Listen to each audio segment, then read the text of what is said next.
Friends, if you want to watch the super hit movie Noroi the Curse in English, then you must like this video. If you are visiting our channel for the first time, don't forget to subscribe to our channel. Friends, in today's video, the movie we are going to talk about is called Noroi the Curse. We will cover what this movie is about, where you can watch it, and all the fascinating facts behind the scenes. I will guide you through the technical aspects, including the direction, cinematography, sound design, music, pre-production, filming, and post-production details. We will also talk about the film's budget, box office, a brief story overview, and a short review of the plot. On top of that, we will analyze the performances of the main cast, who played which role, and highlight any memorable moments that made this movie stand out. So make sure you stay tuned till the end to get everything you need to know about Noroi the Curse. Noroi the Curse is a Japanese found-footage horror film directed by Kōji Shiraishi. It was released in 2005 and has since gained a cult following among horror fans around the world. The movie is presented in the form of a documentary created by a paranormal investigator named Masafumi Kobayashi, who disappears during his investigation. The film is structured as a collection of videotapes, interviews, and TV footage compiled after Kobayashi's disappearance, which adds to its authenticity and realism. What makes Noroi the Curse unique is its realistic documentary style that feels eerily genuine, as if the events could have actually happened. This approach gives the film an unsettling tone that sticks with the audience long after the credits roll. In terms of technical aspects, the direction by Kōji Shiraishi is masterful in maintaining tension throughout the film. The camera work uses shaky, handheld footage to create a sense of immediacy and realism. Instead of relying on traditional jump scares, the movie slowly builds a sense of dread through atmosphere, pacing, and small details that hint at the supernatural. The sound design plays a crucial role as well, with eerie silence, ambient noises, and distorted audio that enhance the feeling of unease. The music is minimal but effective, used sparingly to underline key moments without overpowering the scene. The editing is intentionally rough and fragmented, staying true to the found footage style, which helps the audience feel like they are watching real, unedited evidence. The pre-production phase of Noroi the Curse focused heavily on research and realism. The filmmakers spent time crafting believable characters, authentic news footage, and realistic TV show segments to make the documentary style convincing. The filming process took place mostly on location across Japan, with real streets, apartments, and television studios used to ground the supernatural story in a believable setting. Post-production was carefully handled to make the footage appear raw and unpolished, maintaining the illusion that it was pieced together by investigators.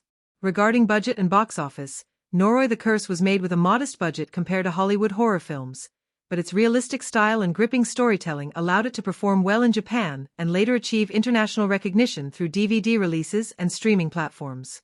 Over the years, it has become one of the most respected examples of found-footage horror, often compared to classics like The Blair Witch Project and Paranormal Activity, though many horror fans argue that Noroi surpasses them in subtlety and atmosphere.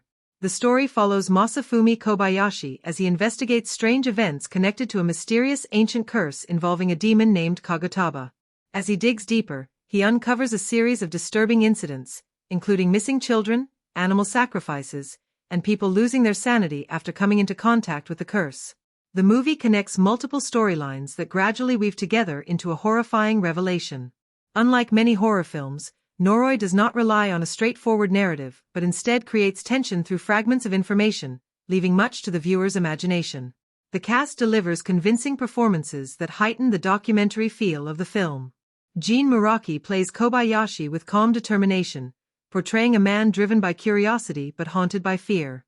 Marika Matsumoto, playing a fictionalized version of herself, gives one of the standout performances, adding authenticity and emotional depth to the story. Her gradual descent into terror is both believable and heartbreaking. Other supporting actors, including Ryo Kano and Tomono Kuga, contribute natural performances that help sustain the illusion of reality. Overall, Noroi the Curse is a masterclass in psychological horror that thrives on atmosphere rather than cheap scares. It is a slow burn, demanding patience from the audience, but the payoff is deeply unsettling and memorable. The film's combination of folklore, modern media, and investigative storytelling makes it one of the most unique horror experiences in Japanese cinema. If you enjoy intelligent, mysterious, and atmospheric horror, Noroi the Curse is a must-watch. So friends, stay tuned as we break down more details and uncover the hidden secrets behind this haunting masterpiece. Noroi the Curse is a 2005 Japanese found footage horror film presented as the final documentary of paranormal researcher Masafumi Kobayashi and directed by Kōji Shiraishi. The film unfolds as an edited compilation of interviews, television segments, home videos, and investigative footage assembled after Kobayashi disappears and his home is destroyed. This approach gives the movie a chilling sense of realism and dread rather than relying on jump scares. The story begins with Kobayashi, played by Jin Muraki, investigating a series of mysterious and seemingly unrelated incidents. It starts when a worried neighbor reports strange crying sounds from the apartment of Junko Ishii, a reclusive woman living with her son. Kobayashi visits the site with his cameraman Miyajima and records strange occurrences, marking the beginning of a deeper, more sinister mystery. Around the same time, a television program features a young girl named Kana Yano, portrayed by Ryo Kano, who displays psychic abilities during a variety show. During her appearance, she begins to act disturbed and frightened when sensing something ominous. Later, Kana disappears without a trace, and her mother desperately pleads for help. Kobayashi connects Kana's disappearance to Junko Ishii's case after finding disturbing coincidences linking both women to an ancient curse. Another storyline involves the actress Marika Matsumoto, who plays herself. After participating in a paranormal television show filmed near a haunted location, Marika begins experiencing terrifying phenomena at home. She has vivid nightmares, sleepwalks, and unconsciously ties loops of yarn and wire together while muttering strange words. Kobayashi visits Marika and installs night vision cameras in her apartment, capturing eerie footage of her possessed-like behavior and faint whispers of the word, Kagutaba. Kobayashi's investigation introduces another key figure, Mitsuo Hori, a psychic portrayed as unstable yet gifted. Hori wears aluminum foil to block negative spiritual energy and communicates cryptically about worms and connections. Despite his erratic behavior, Hori provides critical clues about the curse and leads Kobayashi toward a remote area called Shimikage. Through interviews with historians and local elders, Kobayashi learns that Shimikage village once performed rituals to imprison a demon known as Kagutaba. During the final ritual decades ago, the villagers failed to complete the ceremony correctly, and soon after, the village was destroyed when a dam submerged the area. The surviving records show that Kagutaba's anger may have spread through those who were connected to the ritual. As the investigation deepens, Kobayashi begins linking modern incidents to this ancient event. He discovers that Junko Ishii had once lived near the dam site and had been involved with illegal medical experiments. Strange footage reveals her performing dark rituals involving animals and fetuses, possibly in an attempt to resurrect or summon Kagutaba. Meanwhile, the psychic Kana's powers deteriorate as she becomes a target of the curse, and her eventual fate is left tragically ambiguous. Kobayashi, Marika, and Hori travel to the submerged Shimikage site to perform a ritual to seal Kagutaba once again. The scene is chaotic, filled with distorted sounds, flashes of ghostly figures, and overwhelming tension. Hori senses the demon's presence and attacks Marika under possession but quickly regains control. Despite their desperate attempt, the curse remains unresolved. Soon after, horrific events unfold. Several people involved in the investigation are found dead, Marika experiences mental breakdowns, and Kobayashi vanishes after his house burns down. The final recovered tape shows the horrifying truth. Kobayashi had taken in a young boy, the son of Junko Ishii, who was revealed to be the living vessel of Kagutaba. Hori, sensing this, tries to kill the boy but is stopped by Kobayashi's wife, Keiko. In the chaos, the boy momentarily transforms, revealing the demonic face of Kagutaba. Keiko becomes possessed, kills the boy, and sets the house on fire. The film ends with the implication that the curse continues to spread, as the footage stops abruptly. The main cast includes Jin Muraki as Masafumi Kobayashi, Ryo Kano as Kana Yano, Marika Matsumoto as herself, Tomono Kuga as Junko Ishii, and Satoru Jitsunashi in supporting roles. Each performance feels authentic, contributing to the illusion that this is real documentary footage rather than fiction. Noroi the Curse stands out for its realistic storytelling and slow-building horror. The film intertwines folklore, paranormal investigation, and media commentary, crafting a deep sense of unease that lingers long after viewing. Unlike traditional horror movies, it does not rely on gore or sudden scares. Instead, it creates terror through suggestion, atmosphere, and the feeling that the viewer has witnessed something they were never meant to see. This meticulous construction, paired with strong performances and intelligent writing, makes Noroi the Curse one of the most haunting and respected horror films in Japanese cinema history. Noroi the Curse opens with a calm, matter-of-fact tone, establishing its mock documentary format before anything supernatural is revealed. The first images show Masafumi Kobayashi, a respected paranormal researcher played by Gene Muraki, introducing his latest documentary project. Through voiceover, we learn that Kobayashi has gone missing and that what we are about to see is the last compilation of his work, pieced together from recovered tapes and recordings.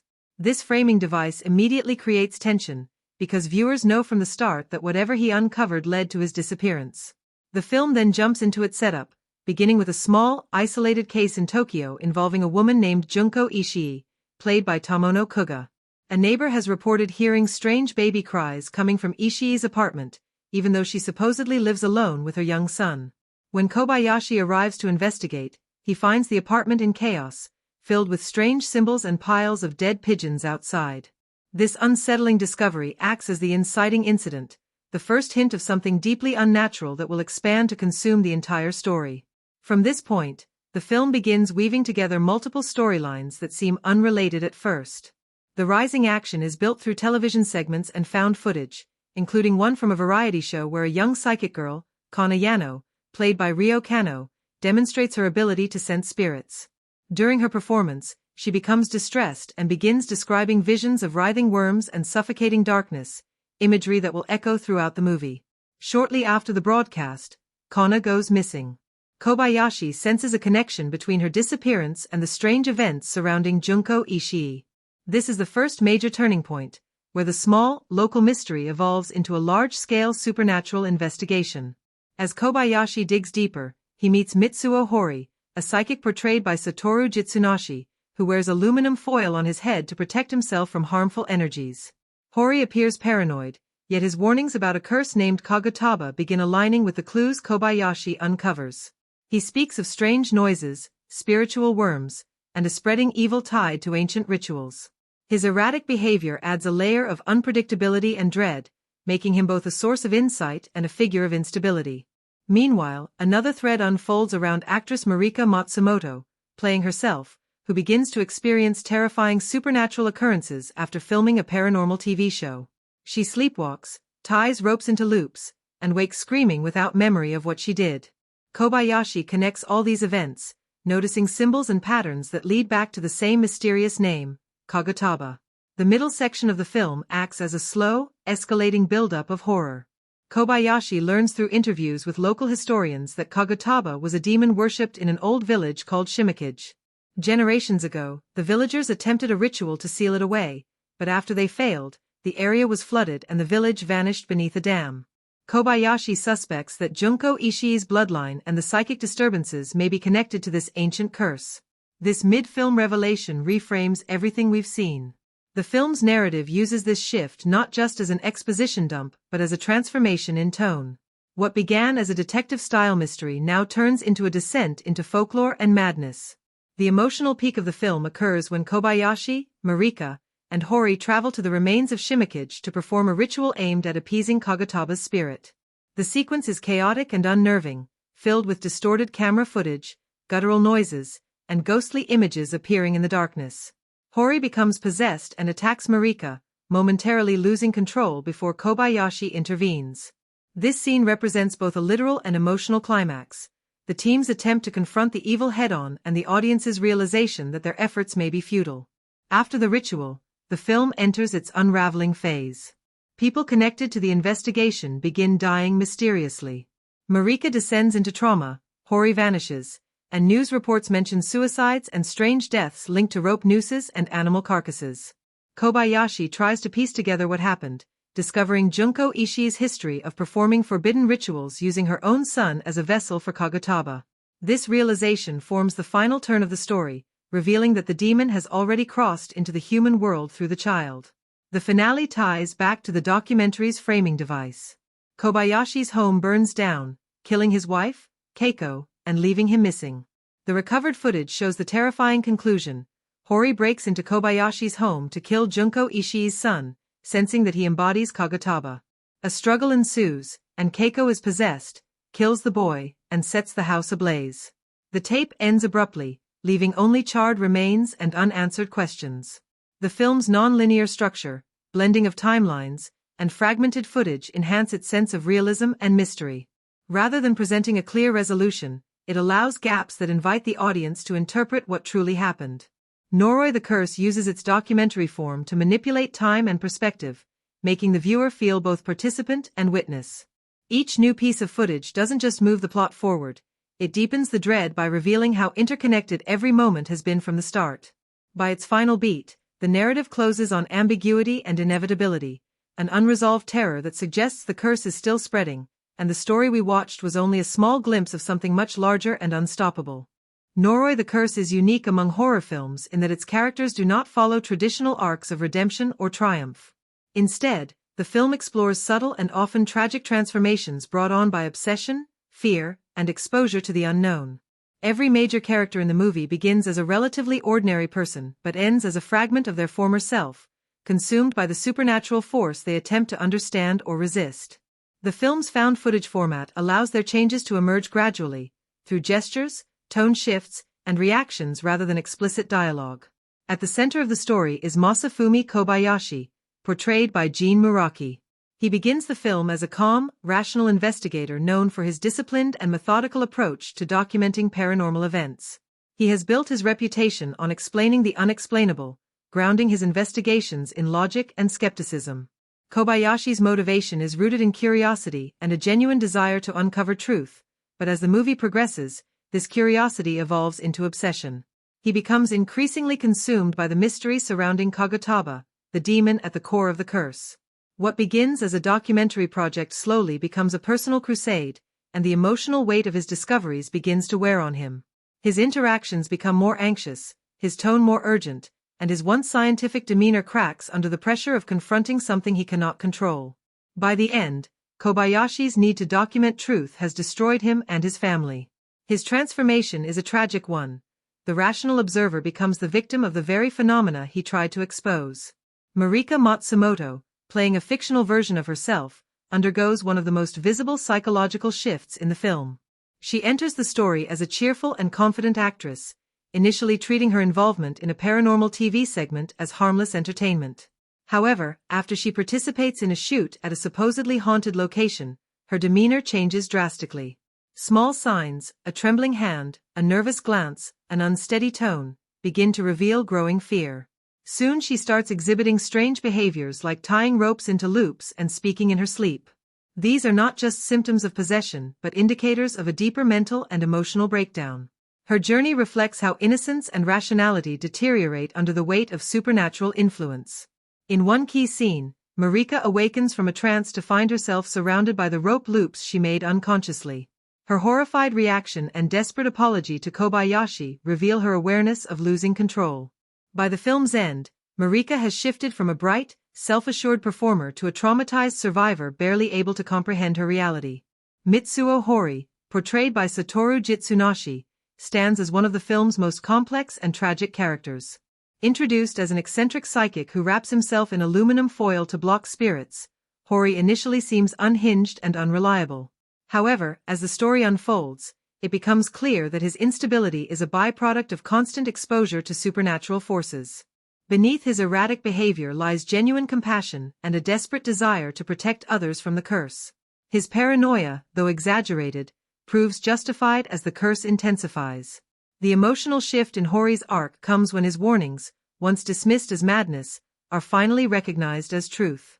In the final act, Hori tries to end the curse by attacking the child who carries Kagutaba's essence, believing this is the only way to stop the spreading evil.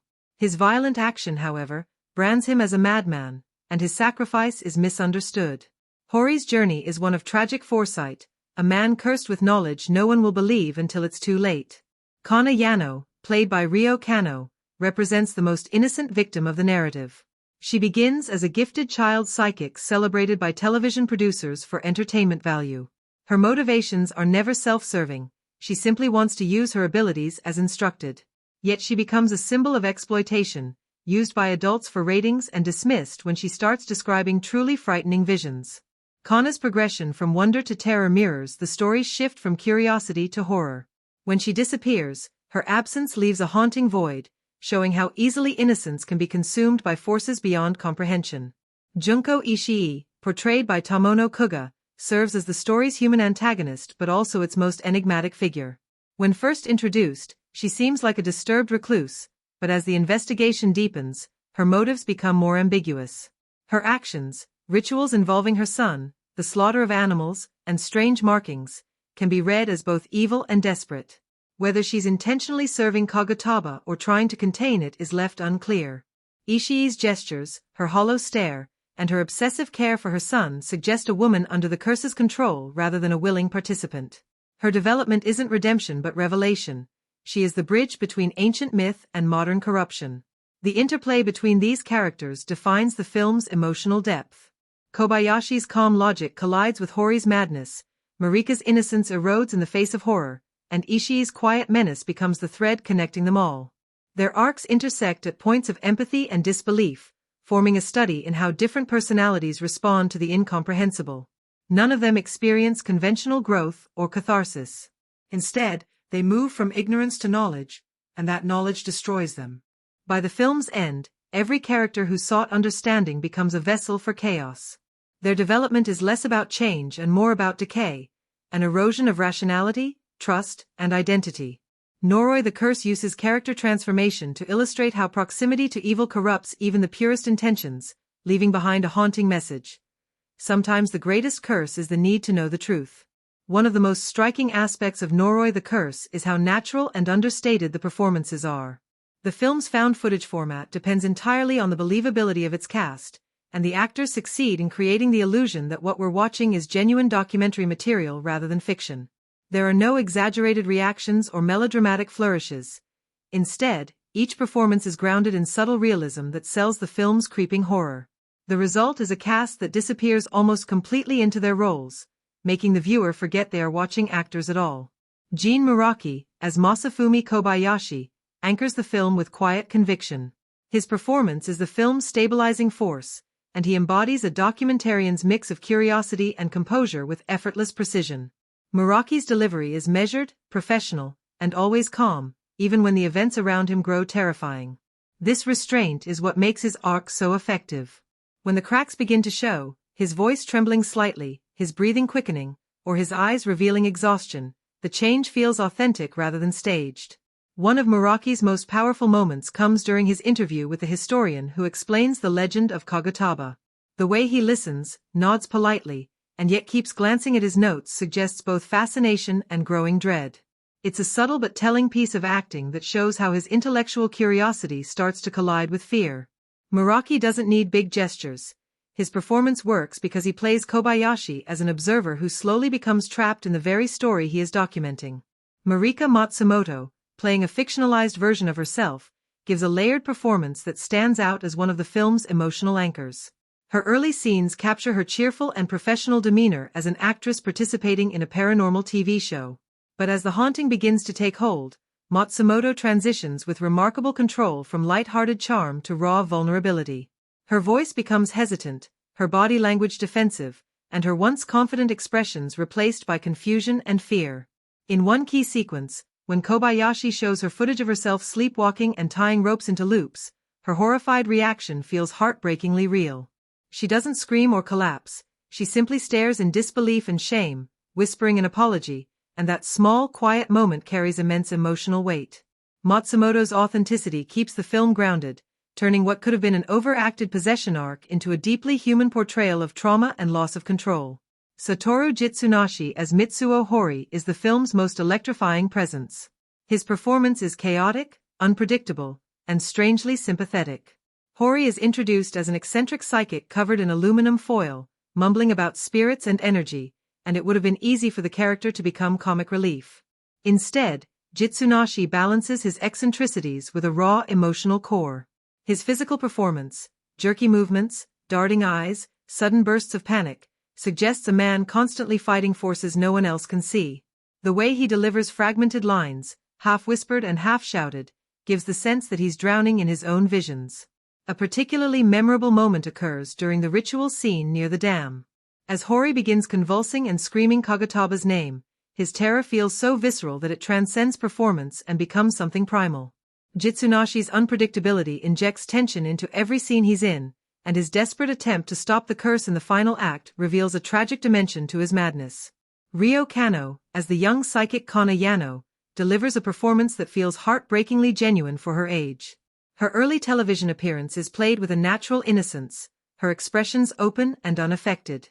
When she begins to sense something horrifying during the broadcast, her sudden change, her eyes glazing over, her breath catching, her trembling voice, creates one of the film's first truly chilling moments. Kano's performance stands out because it captures the vulnerability of a child thrust into something far beyond her comprehension. She doesn't overplay fear, she embodies confusion and helplessness, which makes her later disappearance even more tragic.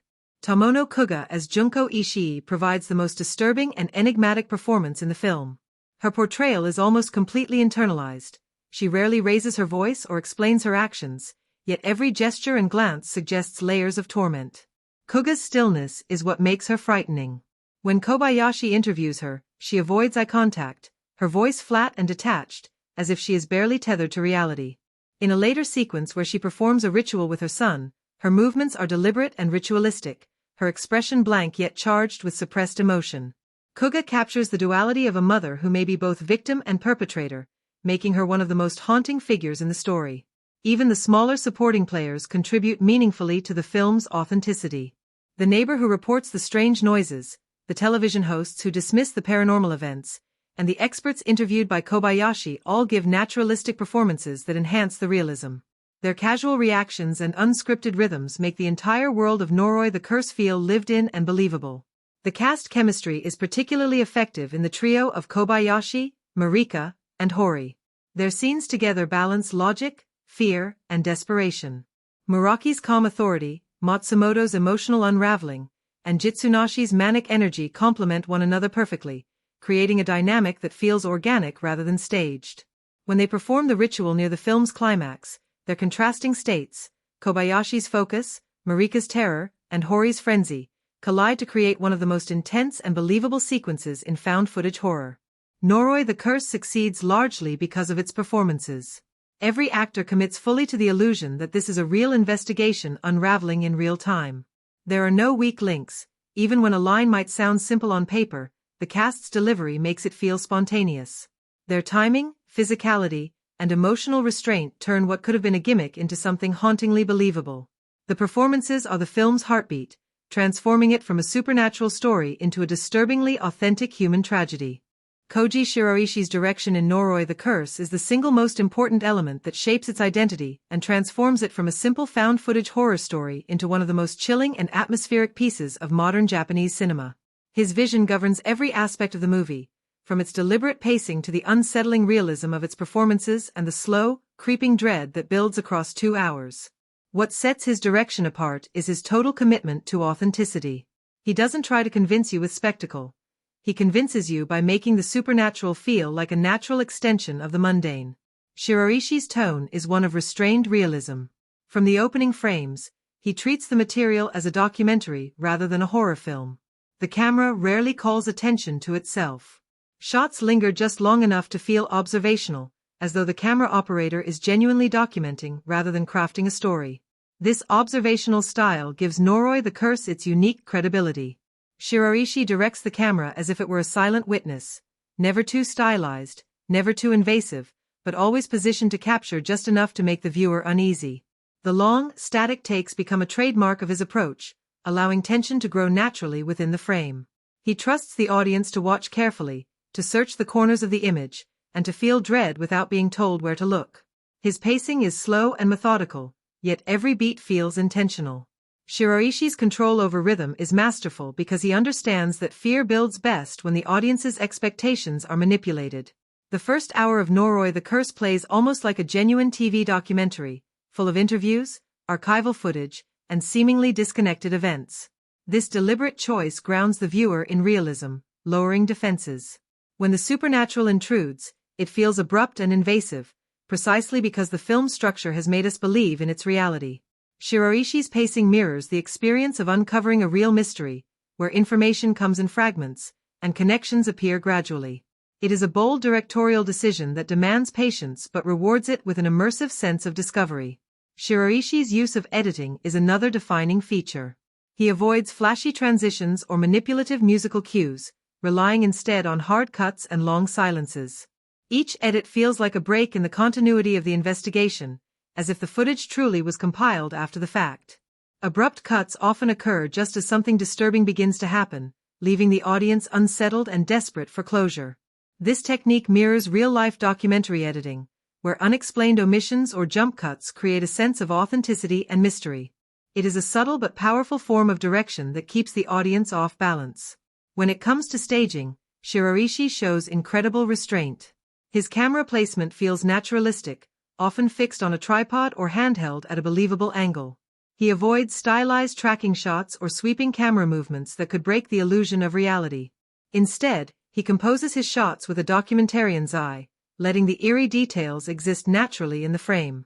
One striking example is the scene where the investigators explore the abandoned village. The camera doesn't move dramatically, it simply pans slowly across the ruined houses, letting the emptiness and silence speak for themselves. The result is pure atmosphere, an unease born not from sudden scares, but from a growing awareness that something is wrong. Directing actors in a pseudo-documentary style requires precision, and Shiraishi excels at it. He guides his performers toward naturalism rather than dramatization.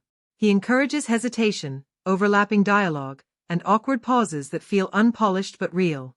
His direction allows the actors to inhabit their roles as if they are being recorded spontaneously rather than performing for a camera. This approach blurs the line between fiction and reality, making the horror feel intimate and believable.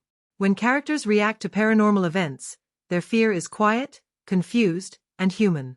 Shiraishi's restraint in performance direction prevents the film from slipping into melodrama and preserves its documentary illusion. Stylistically, Shiraishi favors atmosphere over spectacle.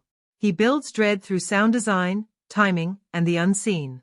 Long takes of empty hallways or flickering screens are signature moments in his direction. He uses distance rather than proximity to generate fear. The camera often remains still as something barely perceptible occurs in the background. This decision forces the audience to engage actively, scanning the frame and becoming complicit in the act of observation. It's a confident stylistic choice that defines Noroi's power as a slow-burn horror experience. The most impressive directorial decision in Noroi the Curse is Shiraishi's refusal to provide easy answers. He maintains ambiguity even in the final scenes, resisting the urge to explain every mystery. This choice reflects his trust in the audience and his understanding that the unknown is more terrifying than anything shown directly. By the film's end, viewers are left not with clarity but with lingering unease, a feeling that the curse extends beyond the screen. That emotional residue is the hallmark of expert direction. Not every decision is flawless. The film's length and pacing might test viewers who expect traditional horror beats or faster payoffs. Some transitions between subplots feel abrupt, and certain found footage devices, like the inclusion of multiple television shows, could seem excessive. Yet even these choices serve a purpose. They reinforce the sense of fragmented reality that Shiraishi wants to achieve. The slightly disjointed structure becomes part of the horror itself, reflecting how truth in such a story could only exist in scattered pieces. Ultimately, Kōji Shiraishi's direction in Noroi the Curse is a masterclass in control and vision. Every frame, edit, and performance reflects his commitment to creating an experience that feels disturbingly authentic. His preference for long takes, quiet tension, and minimal interference creates an atmosphere of escalating dread that few horror directors achieve. He doesn't chase jump scares or special effects. Instead, he crafts a slow, suffocating realism that seeps into the viewer's mind. It is this meticulous directorial control that gives Noroi the Curse its enduring power and cements Shiraishi as one of the most distinctive voices in modern horror filmmaking. The cinematography in Noroi the Curse, guided by Kōji Shiraishi's commitment to realism and dread, is one of the film's strongest tools in building its unsettling atmosphere. Instead of presenting polished, cinematic visuals, the camera embraces a rough, documentary aesthetic that blurs the line between fiction and reality. Every frame feels like it was captured by a real investigator documenting strange events, not by a cinematographer crafting horror imagery. This deliberate lack of stylization is what makes the film so effective. It convinces viewers that what they're watching could genuinely exist on a lost videotape. The framing throughout Noroi the Curse reinforces the illusion of authenticity. The camera is often static, positioned as if set up by a documentary crew capturing interviews, everyday environments, or news footage. The compositions feel natural and unposed, with characters frequently walking in and out of frame, leaving moments of negative space that amplify unease. These empty areas become focal points for fear, as the audience anticipates movement or shadow within them. The film's framing often allows something disturbing to appear subtly in the background while the foreground remains calm. This understated technique forces viewers to engage actively, scanning each corner of the frame for hidden details, which intensifies the psychological involvement with the story. Wide framing is used sparingly but with great effect. When the film explores outdoor locations like the abandoned village or the shrine connected to the curse, wide shots emphasize isolation and decay. The landscapes are bleak, washed out, and eerily quiet, creating a sense of vast emptiness that mirrors the spreading nature of the curse. These wide shots also act as breathers between claustrophobic interior scenes, yet they never provide comfort. Even in open spaces, the camera captures a heavy stillness, as though something invisible is watching. The wide framing contributes to the documentary illusion while suggesting that the horror isn't confined, it exists everywhere, lingering in the atmosphere. In contrast, tight framing dominates much of the film, particularly during interviews or tense investigations. The close-ups are not artful or cinematic, but deliberately awkward and intrusive. The lens often lingers too long on faces, capturing unfiltered emotion and discomfort. This intimacy creates a raw realism that makes the characters' fear contagious. When the supernatural begins to intrude, the same tight framing becomes suffocating, trapping both the characters and the audience in the moment. The shift between wide, observational shots and confined, close-up footage mirrors the film's growing intensity, the broader investigation collapsing into a personal nightmare. Camera movement in Noroi, the curse is intentionally restrained and functional. Most of the film relies on fixed or handheld shots designed to mimic real video documentation. Handheld movement is never stylized or exaggerated. It reflects the natural instability of an operator following unpredictable events. The shakiness adds to the unease, particularly in moments of chaos or fear. Unlike many found footage films that use excessive motion to create panic, Shiraishi's cinematography remains grounded. When the camera moves, it does so for a reason: to follow a sound, explore an empty corridor, or capture evidence. This discipline gives the footage credibility, making the horror that much more believable. Lighting in Noroi, the curse plays a crucial narrative role. The cinematography uses available light sources, fluorescent bulbs, candles, flashlights, and daylight, to maintain the illusion of real-world documentation. The lighting is rarely stylized, but its natural imperfection enhances the fear. Harsh, cold lighting dominates indoor interviews and investigations, giving everything a washed-out, lifeless look that suits the film's grim tone. In darker sequences, particularly in haunted or rural settings, low light and deep shadows conceal details, forcing the audience's imagination to fill in what isn't visible. The darkness never feels theatrical. It feels like genuine limitation, as if the camera truly cannot capture what lies beyond its beam. This realism in lighting contributes enormously to the film's credibility and horror impact. Color palette in Noroi, the curse is muted, dominated by grays, browns, and washed-out greens. The subdued tones reflect the bleakness of the story and strip the film of cinematic glamour. There is no visual comfort, no warmth or color contrast to break the tension. The dull palette mirrors the decaying spiritual landscape that the curse infects. Even in daylight scenes, the light feels cold and drained of life. This visual consistency sustains the film's tone of documentary realism while evoking a deep sense of unease that persists throughout the runtime. One of the standout visual sequences is the exploration of the abandoned village, where the cinematography reaches peak atmospheric tension. The camera drifts through dilapidated homes, catching glimpses of rotting wood, dusty relics, and long-forgotten shrines. The natural light filtering through broken windows casts diffused shadows that feel heavy and oppressive. The static framing forces viewers to absorb every detail, waiting for something to emerge from the darkness. This sequence exemplifies how the cinematography transforms simple imagery into sustained dread without needing overt scares or special effects. Another memorable visual choice is the repeated use of monitors and video screens within the frame. Characters often watch footage that we, the audience, also see. This layered presentation, a camera filming another screen, creates a sense of mediation and detachment while deepening the theme of documentation. It visually reinforces the idea that truth in the film exists only through layers of recorded media, never direct experience. The cinematography uses this device not just as a storytelling technique but as a thematic mirror for the curse itself, which spreads invisibly through contact and observation. Lighting also subtly mirrors the characters' psychological states. As the investigation grows darker, the film's illumination diminishes. Early scenes are well lit and structured, evoking professionalism and control. As chaos takes over, the lighting grows uneven and sporadic, dominated by handheld flashlights and dim glows. This visual deterioration parallels the mental and emotional unraveling of the characters, turning the cinematography into a storytelling partner rather than just a recording tool. What makes the cinematography of Noroi the Curse truly remarkable is that it doesn't seek beauty, it seeks truth. Every grainy frame, every awkward zoom, every dimly lit corner serves the narrative's central illusion that what we are watching was never meant to be seen as entertainment. The visual realism pulls the audience into a psychological space where disbelief is impossible. Even when the supernatural manifests, the grounded camera work convinces us that it is genuinely unfolding in front of us. In the end, Noroi the Curse proves that cinematography doesn't need elaborate color grading or dynamic camera tricks to be effective.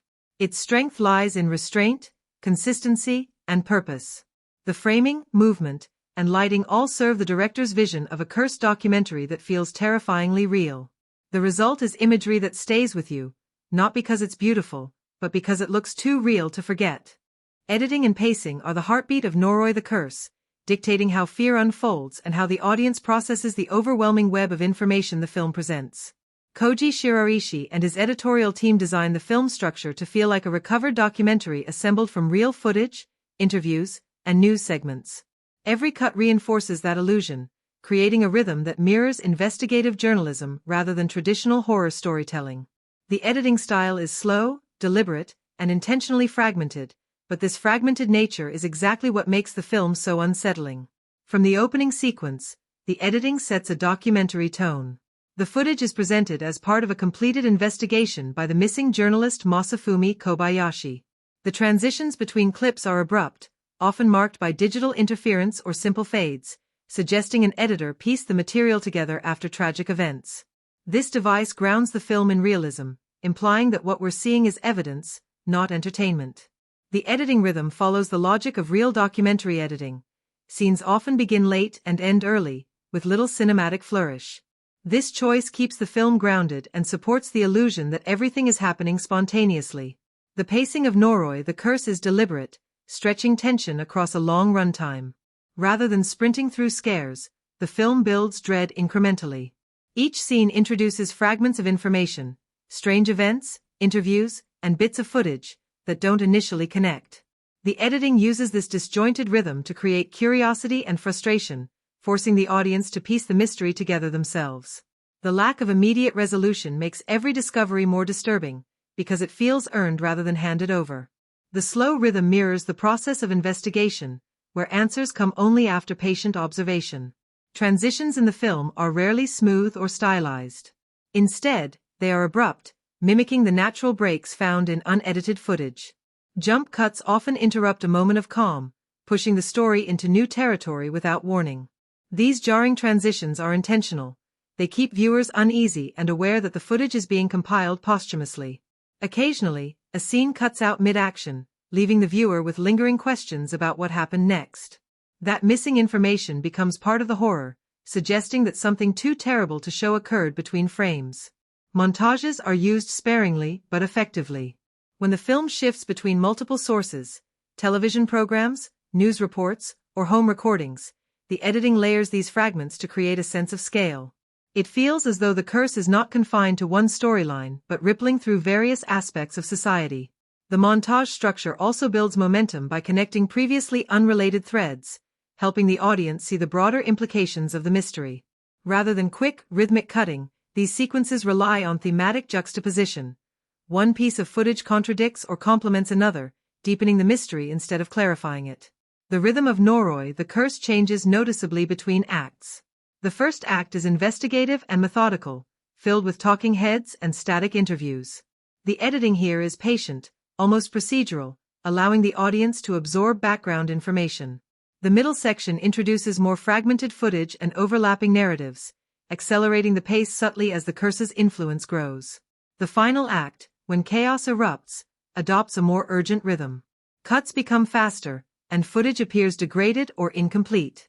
This shift in pacing mirrors the disintegration of control within the story. The editing rhythm reflects the emotional arc, from order to confusion, from curiosity to terror. Cross-cutting is used sparingly but powerfully. Shiraishi employs it to build suspense by contrasting mundane activities with paranormal disturbances. For example, scenes of calm conversation may be intercut with eerie static or unrelated footage hinting at the curse's reach. This contrast amplifies unease because the editing implies that events are interconnected even before the characters realize it. Cross-cutting also reinforces the idea that the curse transcends time and location, existing simultaneously in multiple lives and realities. One of the most striking editorial techniques in the film is its use of silence and restraint. Unlike mainstream horror, Noroi the Curse doesn't rely on music or fast cutting to create tension. Instead, the editing allows long, uninterrupted takes to linger, testing the viewer's patience and forcing attention to detail. Silence becomes a weapon. It stretches time, heightens awareness, and makes every faint sound or flicker of movement unnerving. This editorial patience shows deep confidence in the material. The film trusts the audience to stay engaged without manipulation, a rare trait in horror cinema. There are moments, however, where the pacing tests endurance. The deliberate slowness that creates authenticity can also feel tedious for viewers expecting more conventional horror rhythms. Some sequences drag, especially when multiple interview segments appear back-to-back without escalation. The editing sometimes sacrifices momentum for realism, and while this fits the documentary tone, it can momentarily break immersion. A few tighter cuts or smoother transitions might have made certain stretches more gripping without compromising authenticity. Still, this choice aligns with Shiraishi's vision of unease through realism, fear that seeps slowly rather than strikes quickly. The climax demonstrates how editing can heighten emotion even with minimal action. In the final act, as the footage becomes chaotic, cuts grow shorter and continuity breaks down entirely. The footage feels corrupted, fragmented, and unstable, echoing the character's psychological collapse. This fragmented editing style reflects the curse itself, a distortion of time and memory. The result is disorientation, leaving viewers unsure of what is real and what is imagined. The editing manipulates time to create confusion, mirroring the supernatural disruption that the story revolves around. One particularly effective sequence is the repeated use of glitchy tape effects and video interference. These editorial decisions are not decorative, they become narrative devices. Each flicker or distortion signals the presence of the supernatural, turning technical flaws into storytelling tools. By embedding horror within the texture of the footage itself, the editing blurs the boundary between narrative and medium. The curse infects not just the characters but the film's visual form, making the audience feel complicit in watching something cursed. Ultimately, Noroi the Curse uses editing and pacing as its primary instruments of horror. The film's rhythm is built on patience, ambiguity, and unease rather than shock and spectacle. The slow build, abrupt cuts, and lack of musical cues immerse the viewer in a world that feels uncomfortably real. Every editorial choice, whether a lingering take or a sudden interruption, serves to erode the sense of safety and clarity. It is an experience defined by tension that creeps, not strikes. While some moments might benefit from tighter pacing, the overall structure transforms editing into a form of psychological manipulation, guiding viewers deeper into the film's nightmare without them realizing it. The soundtrack and score of Noroi the Curse are integral to the film's unnerving power, even though they operate almost invisibly. Unlike conventional horror movies that use loud musical stingers or orchestral cues to manipulate emotions, Noroi takes a more naturalistic and minimalist approach. The sound design and sparse score blend seamlessly into the film's documentary framework, making the auditory landscape feel authentic and alive. This subtle control over sound is what transforms silence into dread, and background noise into a signal of terror. Every hum, whisper, and ambient distortion becomes a piece of the film's sonic storytelling. From the very beginning, Noroi establishes a sense of realism through its sound. Because the film presents itself as found footage from a television documentary, the sound is intentionally rough and imperfect. Background noise, microphone static, wind distortion, and environmental echoes are all preserved in the mix. These flaws are not accidents, they are deliberate artistic choices that enhance the illusion that the viewer is watching real recovered material. This documentary texture allows the few musical cues that do appear to have a greater impact because they break the otherwise raw silence of the film's world. The use of music in Noroi is restrained, almost hesitant, and that restraint amplifies its emotional weight. There is no constant score guiding the audience toward fear or tension. Instead, the film relies on ambient drones, low-frequency rumbles, and distorted tones that subtly emerge beneath scenes of quiet conversation or exploration. These tones are often non-melodic, functioning more as environmental pressure than traditional music. They create a sense of unease that grows subconsciously, building anticipation for something dreadful to happen. The music never tells the audience what to feel, it lets the feeling creep up naturally, like the slow spread of the curse itself. One of the most effective techniques used throughout the film is the contrast between silence and sound. Many of the scariest moments in Noroi are defined not by what we hear, but by what we don't. The film trusts silence as a narrative device, allowing long pauses and ambient stillness to dominate. In these moments, every creak, faint breath, or distant echo becomes a source of terror. This restraint in sound design mirrors Kōji Shiraishi's direction, patient, controlled, and rooted in realism. Silence creates space for the viewer's imagination, forcing them to fill in what they cannot hear, which is far more disturbing than any explicit audio cue. When music does enter, it tends to accompany key turning points or moments of revelation. The score, composed with minimalist instrumentation, relies heavily on droning synths and eerie sound beds that bleed into the background. These sounds often start so faintly that they're barely perceptible, then grow in intensity as scenes progress. By the time the viewer realizes the sound has been rising, the tension has already peaked.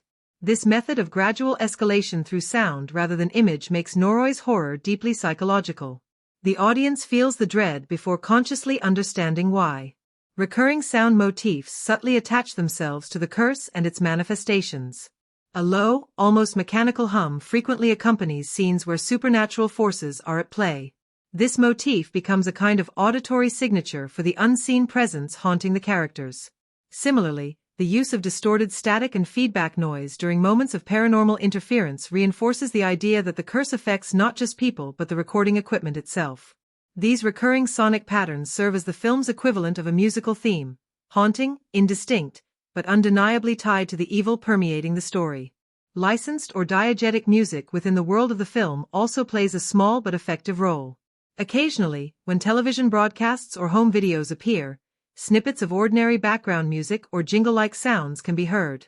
These pieces, cheerful or mundane, create an ironic dissonance when placed next to the horror surrounding them. By contrasting the artificial brightness of everyday sound with the grim reality of the curse, the film deepens its sense of unease. It reminds the audience that evil exists not in isolation, but hidden beneath the ordinary. The sound design's spatial awareness deserves particular praise. The placement of sound in the mix, distant knocks, whispers, and echoes, creates a three-dimensional experience. The viewer is constantly unsure of the sound source, mirroring the confusion of the characters. Sometimes noises seem to come from beyond the frame or from inside the recording itself, suggesting that the curse has invaded both the physical and sonic worlds. This manipulation of auditory space adds layers of immersion and contributes heavily to the film's realism. The restraint of Noroi's soundtrack also allows emotional beats to land with greater force.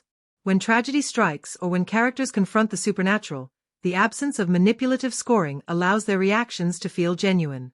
For example, scenes where characters review disturbing footage or realize the curse's true reach are accompanied by ambient silence, letting raw fear dominate. If the film had relied on orchestral swells or horror clichés, these moments would have lost their authenticity. Instead, the sparseness makes the experience intimate and suffocating. There are moments, however, when the film's dedication to sonic realism borders on excessive. Some viewers might find the minimalism frustrating or too subdued. A slightly stronger use of music during the film's midsection could have maintained tension more consistently.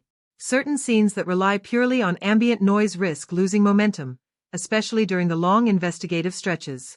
Yet, this absence of conventional scoring is what ultimately defines Noroi's identity. It commits fully to its pseudo-documentary tone, never breaking the illusion with artificial dramatization. The final act demonstrates the power of sound as emotional punctuation. As the film's climax unfolds, distorted audio overtakes the footage. Echoing screams, broken feedback, and indecipherable whispers blur into a chaotic wall of noise. The sound collapses along with the story's structure, symbolizing the curse consuming both the characters and the recording itself. This crescendo of distortion is the film's closest equivalent to a musical finale, and it leaves a lingering auditory scar. Even after the film ends, the memory of that oppressive soundscape remains, echoing in silence. Ultimately, the soundtrack and sound design of Noroi the Curse are models of restraint and precision. The film proves that horror doesn't need loud scores or constant cues to unsettle its audience. Instead, it weaponizes silence, distortion, and ambient texture to create an atmosphere that feels disturbingly real. Every choice, from the faint hums that signal the presence of evil to the static-laden audio that breaks reality, serves the film's larger goal of immersion. The sound is not decorative, it is essential. Without it, the film's illusion of authenticity and slow-building terror would collapse. Through its haunting use of sonic minimalism, Noroi the Curse transforms ordinary sound into something profoundly terrifying, turning the unseen into something the audience can feel vibrating through every frame. At its core, Noroi the Curse is a haunting exploration of the unseen forces that lie beneath the surface of modern society, blending folklore, superstition, and human fragility into a chilling meditation on fear and the unknown. The film, directed by Kōji Shiraishi, moves beyond simple scares to question the very nature of evil, whether it is supernatural or born from humanity's curiosity and negligence. It's not just a ghost story but a layered commentary on belief, obsession, and the cost of truth in an age where reality and fabrication intertwine. One of the central themes driving Noroi the Curse is humanity's endless pursuit of knowledge, even when that knowledge leads to destruction. Masafumi Kobayashi, the protagonist, embodies the investigative spirit that refuses to rest until the truth is uncovered. His journey reflects a universal obsession with documenting the unexplained, mirroring the found footage genre's fascination with proof. Through his investigation into the mysterious curse of Kagutaba, the film questions whether the truth is always worth discovering. Kobayashi's relentless search for answers leads not only to his disappearance but also to the unleashing of chaos, suggesting that curiosity, when unchecked, can become a form of hubris. The film also grapples with the theme of interconnectedness, both in human relationships and in the broader cosmic sense. Each subplot, from the psychic child Kana Yano to the mentally unstable actress Marika Matsumoto and the erratic psychic Junko Ishii, threads into a larger pattern of haunting events. These seemingly random encounters illustrate how fate binds people together in ways they cannot control or comprehend. The curse of Kagutaba functions as a metaphor for the invisible threads of destiny, connecting the living and the dead in a cycle of fear and consequence that transcends logic or time. A deeper message in Noroi the Curse lies in its treatment of modernity versus tradition. The film unfolds in a contemporary Japan steeped in technology, media, and skepticism, yet it constantly returns to ancient rituals, forgotten deities, and rural legends. This clash between old and new underlines a cultural anxiety about the loss of spirituality and respect for the supernatural. In many ways, Kagutaba's curse represents the vengeance of forgotten beliefs, punishing a world that has dismissed the old gods in favor of reason and progress. Through this tension, the film asks whether progress can truly protect humanity from the primal fears that have always defined existence. Another recurring theme is media's power and responsibility. By framing the story as a documentary, the film exposes how media can both reveal and exploit tragedy. Kobayashi's footage blurs the line between journalism and voyeurism, raising ethical questions about filming suffering for the sake of truth. The act of recording the curse becomes its own form of contamination. The camera, meant to observe, becomes complicit in spreading the evil. This commentary on media consumption resonates strongly in an age where audiences crave authenticity yet remain desensitized to horror through screens. The film also delves into isolation and alienation. Nearly every major character suffers some form of emotional or psychological separation, from society, family, or reality itself. Kana's disappearance leaves her parents in grief, Marika's breakdown isolates her from friends, Junko Ishii retreats into madness with her son, consumed by dark rituals. Even Kobayashi, the film's guiding figure, becomes emotionally detached as his obsession deepens. This sense of isolation amplifies the horror. Each character is alone in confronting something incomprehensible, reflecting humanity's loneliness in facing the unknown. Fear itself becomes a thematic cornerstone, not just as a reaction but as an existential state. Shiraishi uses fear not only to unsettle but to probe the human condition, how people respond when their reality collapses. The film's slow burn pacing and fragmented storytelling mirror the way fear spreads subtly, invisibly, and then consumes everything once it's acknowledged. Noroi doesn't rely on jump scares. Instead, It cultivates dread through ambiguity, showing that true terror often lies in uncertainty rather than revelation. By the end, the message of Noroi the Curse is profoundly bleak yet thought-provoking. It suggests that evil is not always a force that can be confronted or defeated, it's something that exists in the gaps of human understanding. The curse is less a monster than a mirror, reflecting the consequences of human interference with forces beyond comprehension. Shiraishi leaves viewers questioning whether the horrors were ever supernatural or if they arose from humanity's need to explain what it cannot control. In the end, Noroi the Curse transcends its horror framework to become a study of humanity's fragile relationship with belief, knowledge, and fear. It invites viewers to consider whether the need to uncover truth can itself be the source of horror and whether some mysteries are meant to remain hidden. Noroi the Curse stands out in the horror genre precisely because of its restrained and realistic use of visual effects, blending practical elements with minimal CGI to maintain the illusion of authenticity. As a found-footage film, its power lies in the believability of what the camera captures, so every visual effect had to feel organic, unpolished, and integrated into the documentary aesthetic. Director Kōji Shiraishi made a conscious decision to ground the film's supernatural phenomena in a reality that never feels overly cinematic, which is why the few visual effects present serve the story's tone instead of overwhelming it. The visual effects are subtle but deliberate. When supernatural occurrences begin to escalate, such as the mysterious distortions on video recordings, flickering lights, and sudden image glitches, the production team uses simple analog-inspired techniques rather than flashy CGI. These visual cues mirror real tape damage, creating an unsettling sense that the horror is embedded in the footage itself. This analog decay effect enhances the atmosphere, making viewers question whether they are witnessing a supernatural event or a technical malfunction. It's a clever way of merging the medium with a message, suggesting that the curse infects not only people but also the technology documenting it. In scenes involving the manifestation of Kagutaba's presence, practical effects dominate. The use of sound distortion combined with minor visual shifts, such as changes in lighting, movement in the background, or objects subtly altering position between cuts, achieves a powerful unease. The filmmakers employ these techniques to make the audience feel as if the haunting exists just outside the frame, always close but never fully seen.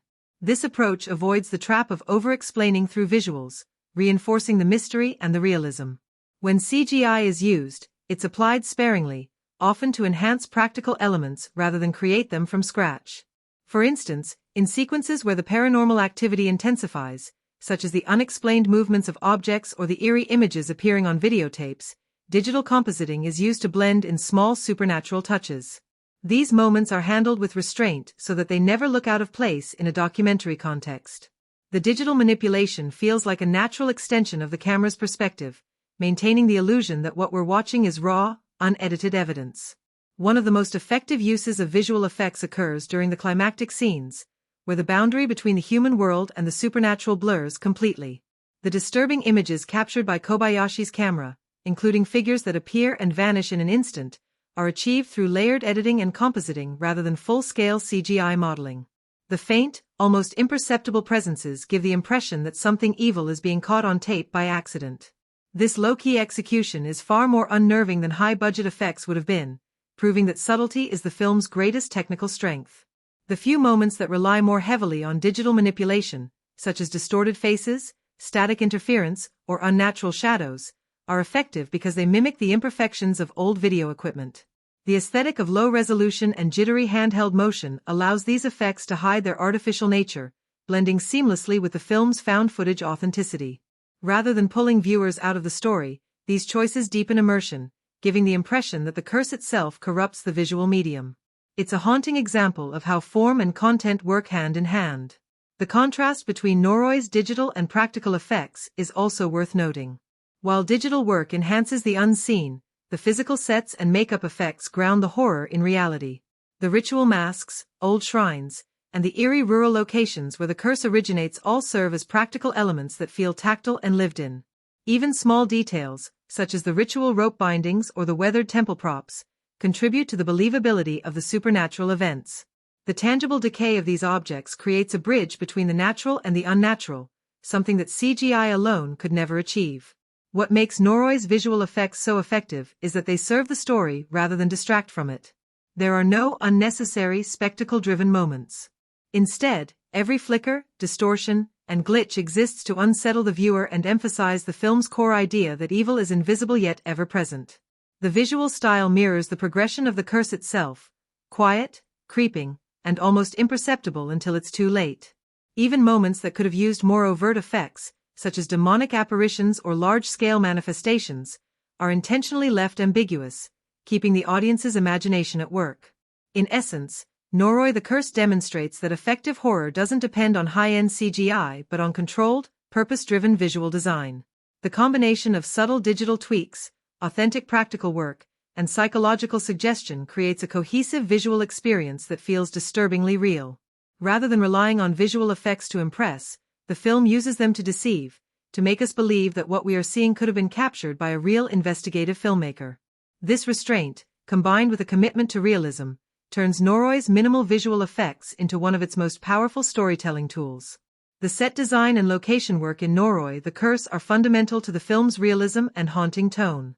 Unlike typical horror films that rely on elaborate sets or stylized production design, Noroi uses authenticity as its greatest weapon.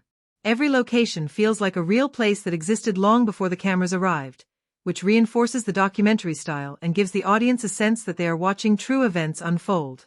Director Kōji Shiraishi and his production team leaned heavily on natural environments, shooting primarily in real homes, public spaces, and rural areas of Japan rather than constructing elaborate studio sets. This decision was not only cost-effective but also perfectly aligned with the film's found footage aesthetic. The camera work and set design merge seamlessly, creating an immersive world that feels lived in, unpolished, and deeply unsettling because of its realism. The locations themselves become characters in the film, each carrying a sense of mystery and foreboding. The small, cluttered apartment of Masafumi Kobayashi, the protagonist and documentary filmmaker, is an excellent example of environmental storytelling. The space reflects his obsession with uncovering the truth, walls lined with notes, shelves full of tapes, and a work area overflowing with research materials. Every detail in his apartment subtly builds character without a single line of dialogue. It feels like the home of a man consumed by his work, where the pursuit of truth has left no room for normal life. The set dressing here tells a quiet story of obsession, professionalism, and eventual doom. As the investigation deepens, the film's locations shift from urban areas to rural, isolated villages, mirroring the progression from logic to superstition. The remote village of Shimikage, where the ancient Kagutaba ritual originated, is one of the most chilling locations in the film. The production team's choice to use real abandoned structures gives these sequences an authenticity that no studio build could replicate.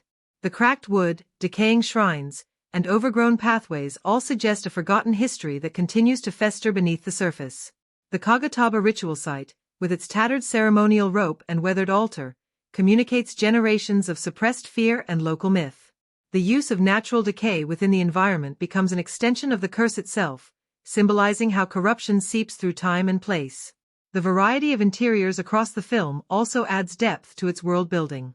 From television studio sets and psychic research labs to ordinary family homes, each location carries a distinct visual identity that supports the realism of the pseudo-documentary format.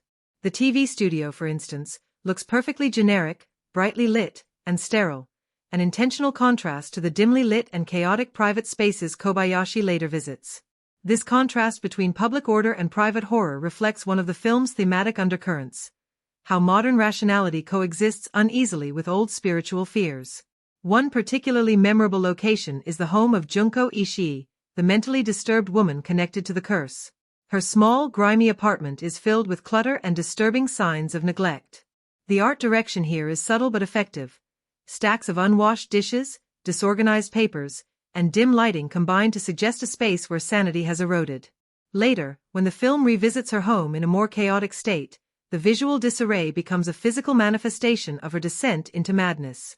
These details, though simple, create an environment that feels authentic and emotionally charged. The film also makes excellent use of outdoor spaces to build tension.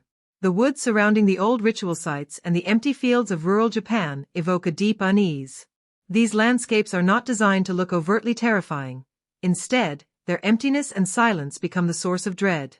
The production design emphasizes the contrast between open spaces and claustrophobic interiors, using geography to echo the protagonist's psychological state. When Kobayashi and his team explore the desolate ruins or overgrown shrines, the isolation of the setting mirrors their growing sense of entrapment by forces beyond comprehension. The choice to use handheld cameras in real locations further amplifies the feeling of authenticity. The camera picks up imperfections, the flicker of fluorescent lights, the uneven textures of concrete walls, the dusty corners of abandoned rooms, that studio-controlled environments rarely capture. These imperfections make the film's world feel tangible and immediate. The viewer senses that the crew is genuinely exploring dangerous places, heightening immersion and fear. Even the props and small set details contribute meaningfully to the atmosphere. Objects like ancient ritual masks, weathered rope bindings, and old newspaper clippings appear frequently throughout the movie, tying different storylines together visually. These recurring items function almost as silent witnesses to the unfolding curse, connecting modern Japan to its dark folkloric past. The filmmakers' use of minimal design to achieve maximum psychological effect is a testament to their understanding of horror. What stands out most about Noroi's production design is its restraint. There is no attempt to over-stylize or dramatize the spaces. Everything looks ordinary until it suddenly doesn't. The horror grows from within the familiar, making it far more disturbing.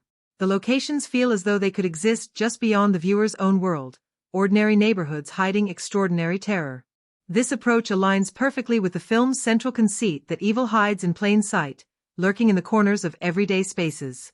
In the end, Noroi the Curse succeeds not because of elaborate sets or digital enhancements, but because of the eerie believability of its world.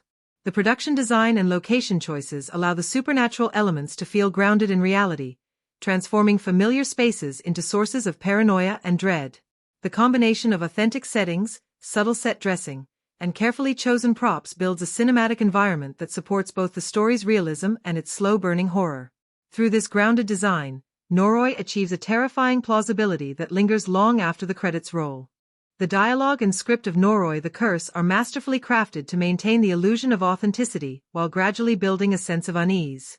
Unlike traditional horror films that rely on overt exposition or theatrical exchanges, this screenplay embraces a documentary-like realism. The lines feel unscripted, conversational, and often fragmented, echoing the natural rhythms of speech. This approach allows the audience to feel as if they are watching genuine interviews and unedited footage rather than a structured narrative. The script's subtlety is one of its greatest strengths. It never over-explains but rather invites viewers to piece together the mystery themselves. Screenwriter and director Kōji Shiraishi structures the film as a collection of found materials: interviews, television clips, police reports, and home videos. Each segment contributes a piece to the puzzle without ever announcing its importance. The dialogue, therefore, functions as both information delivery and misdirection. For instance, early interviews with locals about strange noises or missing people seem trivial at first, but the casual tone hides layers of fear and superstition that grow more meaningful in retrospect. The everyday language of these scenes gives the film a documentary credibility, making the horror that follows feel disturbingly real. Masafumi Kobayashi, the central figure and documentary filmmaker, is written with restrained professionalism. His dialogue reflects his investigative mindset, curious, logical, and calm even when faced with bizarre events. The choice to give him minimal emotional outbursts makes his few moments of fear far more impactful. When Kobayashi says simple lines like, "I just want to understand what's happening," the understatement conveys both his dedication and his quiet desperation. The writing avoids melodrama. Instead, it grounds the character in realism, which enhances the tension because the audience can imagine reacting similarly. One of the most effective uses of dialogue in Noroi is how it reveals cultural layers beneath the horror. Many conversations reference old rituals, forgotten gods, and local folklore, but always in an offhand or hesitant way. Characters often speak about the Kagutaba ritual as if recalling a half-forgotten myth, with incomplete knowledge and uncertainty. This fragmented storytelling feels true to oral traditions where details are lost or distorted over time.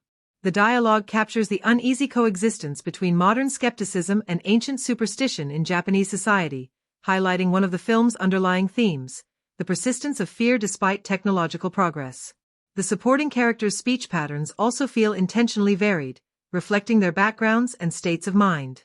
For example, Junko Ishii's dialogue is erratic and disjointed, mirroring her mental instability.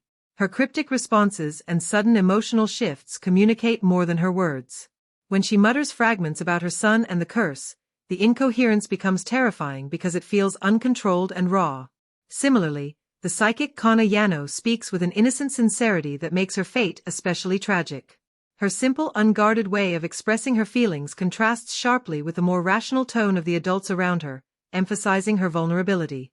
The interplay of tones across characters creates layers of meaning within the script. Rational, emotional, and supernatural perspectives all coexist, each expressed through distinct voices. Another powerful aspect of the writing is its use of silence and absence. Many of the most memorable moments in Noroi come not from what is said, but from what is left unsaid. Long pauses in interviews, moments of hesitation, or sudden cuts to static suggest information too disturbing to articulate. The decision to let silence carry emotional weight gives the film an unsettling realism. It mimics the uncomfortable gaps in real conversation, especially when people discuss traumatic or incomprehensible experiences. This restraint allows the horror to seep into the spaces between words, where imagination fills in the blanks. The script also uses repetition as a narrative device. Certain phrases, like references to strange sounds or something under the house, recur across different interviews and contexts. This repetition builds an eerie rhythm, reinforcing the idea that the curse spreads subtly and inescapably through conversation and memory. Every time a familiar phrase reappears, it gains new meaning, transforming from rumor into evidence. The writing here is meticulous, turning ordinary dialogue into a web of interconnected clues. At times, the screenplay deliberately flirts with banality. Some exchanges are mundane or meandering, which might seem like filler but actually serves the found footage conceit. Not every moment in a real investigation is dramatic, and the inclusion of ordinary dialogue makes the moments of true horror more striking. However, a few segments could have benefited from tighter editing. Certain interviews linger a little too long on redundant points, slightly diluting tension. Still, this flaw is minor compared to the overall payoff, as the film's pacing relies on cumulative dread rather than sharp spikes of fear. The few lines that explicitly reference the supernatural are delivered with restraint. Instead of dramatic proclamations, characters speak with disbelief or confusion, grounding even the most bizarre revelations in psychological realism. When someone says, "It's better not to talk about it," the ambiguity is far more chilling than a detailed explanation. This choice respects the audience's intelligence, allowing viewers to infer horror rather than be told about it directly. Subtext runs deep throughout the film. Beneath the surface story of a curse lies commentary on human curiosity, guilt, and the dangers of seeking forbidden knowledge. Kobayashi's interviews often double as reflections on his own need to document everything, even when it puts lives at risk. The script quietly critiques the modern obsession with recording and proving the unprovable. Every time a camera is turned on, it feels like an act of hubris, daring the supernatural to respond. This underlying message is communicated not through speeches, but through the quiet persistence of the dialogue itself, each word a step closer to disaster. In conclusion, the dialogue and script of Noroi the Curse achieve a rare balance between authenticity and artistry. Every conversation, pause, and silence contributes to the film's immersive realism and slow-building dread. By prioritizing natural speech, subtle subtext, and restrained exposition, the screenplay transforms simple words into conduits of terror. The result is a story that feels as if it could have truly happened, spoken by people who never realized they were part of something far greater and far darker than they understood. Noroi the Curse stands as one of the most unique and authentic examples of the horror genre in modern cinema, redefining how supernatural terror can be presented. It belongs firmly within the found footage subgenre but transcends many of its conventions by grounding its scares in realism and folklore rather than relying on cheap jump scares or shock tactics. The film combines psychological horror, documentary realism, and slow-burn tension to create an atmosphere of dread that lingers long after the credits roll. It respects the conventions of horror while also reinventing them through methodical pacing, cultural depth, and a commitment to authenticity. Traditional horror films often follow a predictable rhythm: setup, initial scare, escalation, and explosive climax. Noroi rejects this formula in favor of a steady accumulation of unease. Its structure mimics a real investigative documentary, layering bits of evidence, interviews, and found footage that gradually reveal a horrifying truth. This slow unraveling of information builds a kind of horror that seeps into the viewer's mind instead of assaulting it.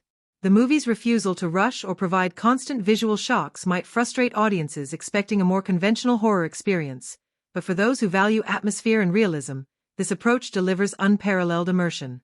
What makes Noroi particularly effective within the horror genre is its deep connection to Japanese folklore.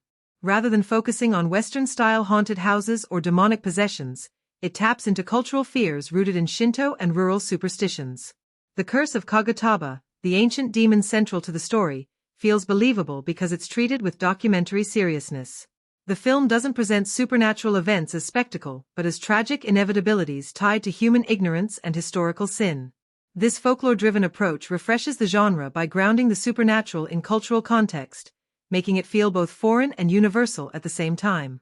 The horror in Noroi is not just in what happens, but in how it happens.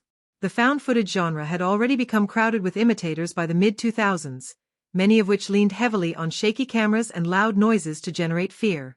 Noroi instead uses restraint. The scares are buried in the corners of frames, in the background of scenes, or in subtle distortions of sound and image. This technique rewards attentive viewers while heightening paranoia, as one constantly scans the frame for hints of something unnatural. The film transforms the act of watching into an unsettling experience, where observation itself becomes dangerous. This is one of the film's most innovative genre contributions. It redefines found-footage horror as a test of attention and patience rather than endurance. Noroi also plays with documentary conventions to build credibility. The talking head interviews, TV show clips, and apparent raw footage give the film a level of realism that makes the supernatural elements feel genuinely disturbing. Instead of feeling like a fabricated story, the movie comes across as an unedited record of real events that spiraled out of control. The authenticity of this presentation fulfills a core expectation of the found-footage genre, the illusion of truth. However, Noroi takes it further by maintaining this illusion flawlessly from beginning to end, never breaking tone or style. The performances, dialogue, and editing all contribute to this seamless realism, making the horror more believable. Where Noroi truly innovates is in how it handles its pacing. Many horror films rely on peaks and valleys of tension, alternating between calm moments and intense scares. Noroi builds tension linearly, tightening the atmosphere without release. The lack of catharsis keeps the viewer in a constant state of unease. By the time the supernatural events fully manifest, the audience has been conditioned to distrust every sound and shadow. This method of tension building challenges the genre's reliance on rhythm and payoff, offering a horror experience that feels more like an unraveling nightmare than a roller coaster. The film also avoids the clichés that often plague supernatural horror. There are no priests performing exorcisms, no over-explained mythology, and no sudden monster reveals. The horror is intangible, psychological, and systemic. It infects environments, people, and even the film medium itself. By resisting the urge to define or show too much, Noroi achieves what most horror films attempt but rarely accomplish: sustained ambiguity. This uncertainty keeps the film alive in the viewer's mind long after it ends, inviting analysis and reinterpretation. Yet, Noroi doesn't completely abandon genre expectations. It still delivers key horror elements: fear of the unknown, the presence of an unstoppable curse, and a doomed investigator figure, but it does so through a cultural and stylistic lens that feels refreshing. The slow pacing, the fragmented storytelling, and the accumulation of evidence create a sense of realism that intensifies the horror. Fans of classic Japanese horror like Ringu or Ju-on will recognize the shared DNA.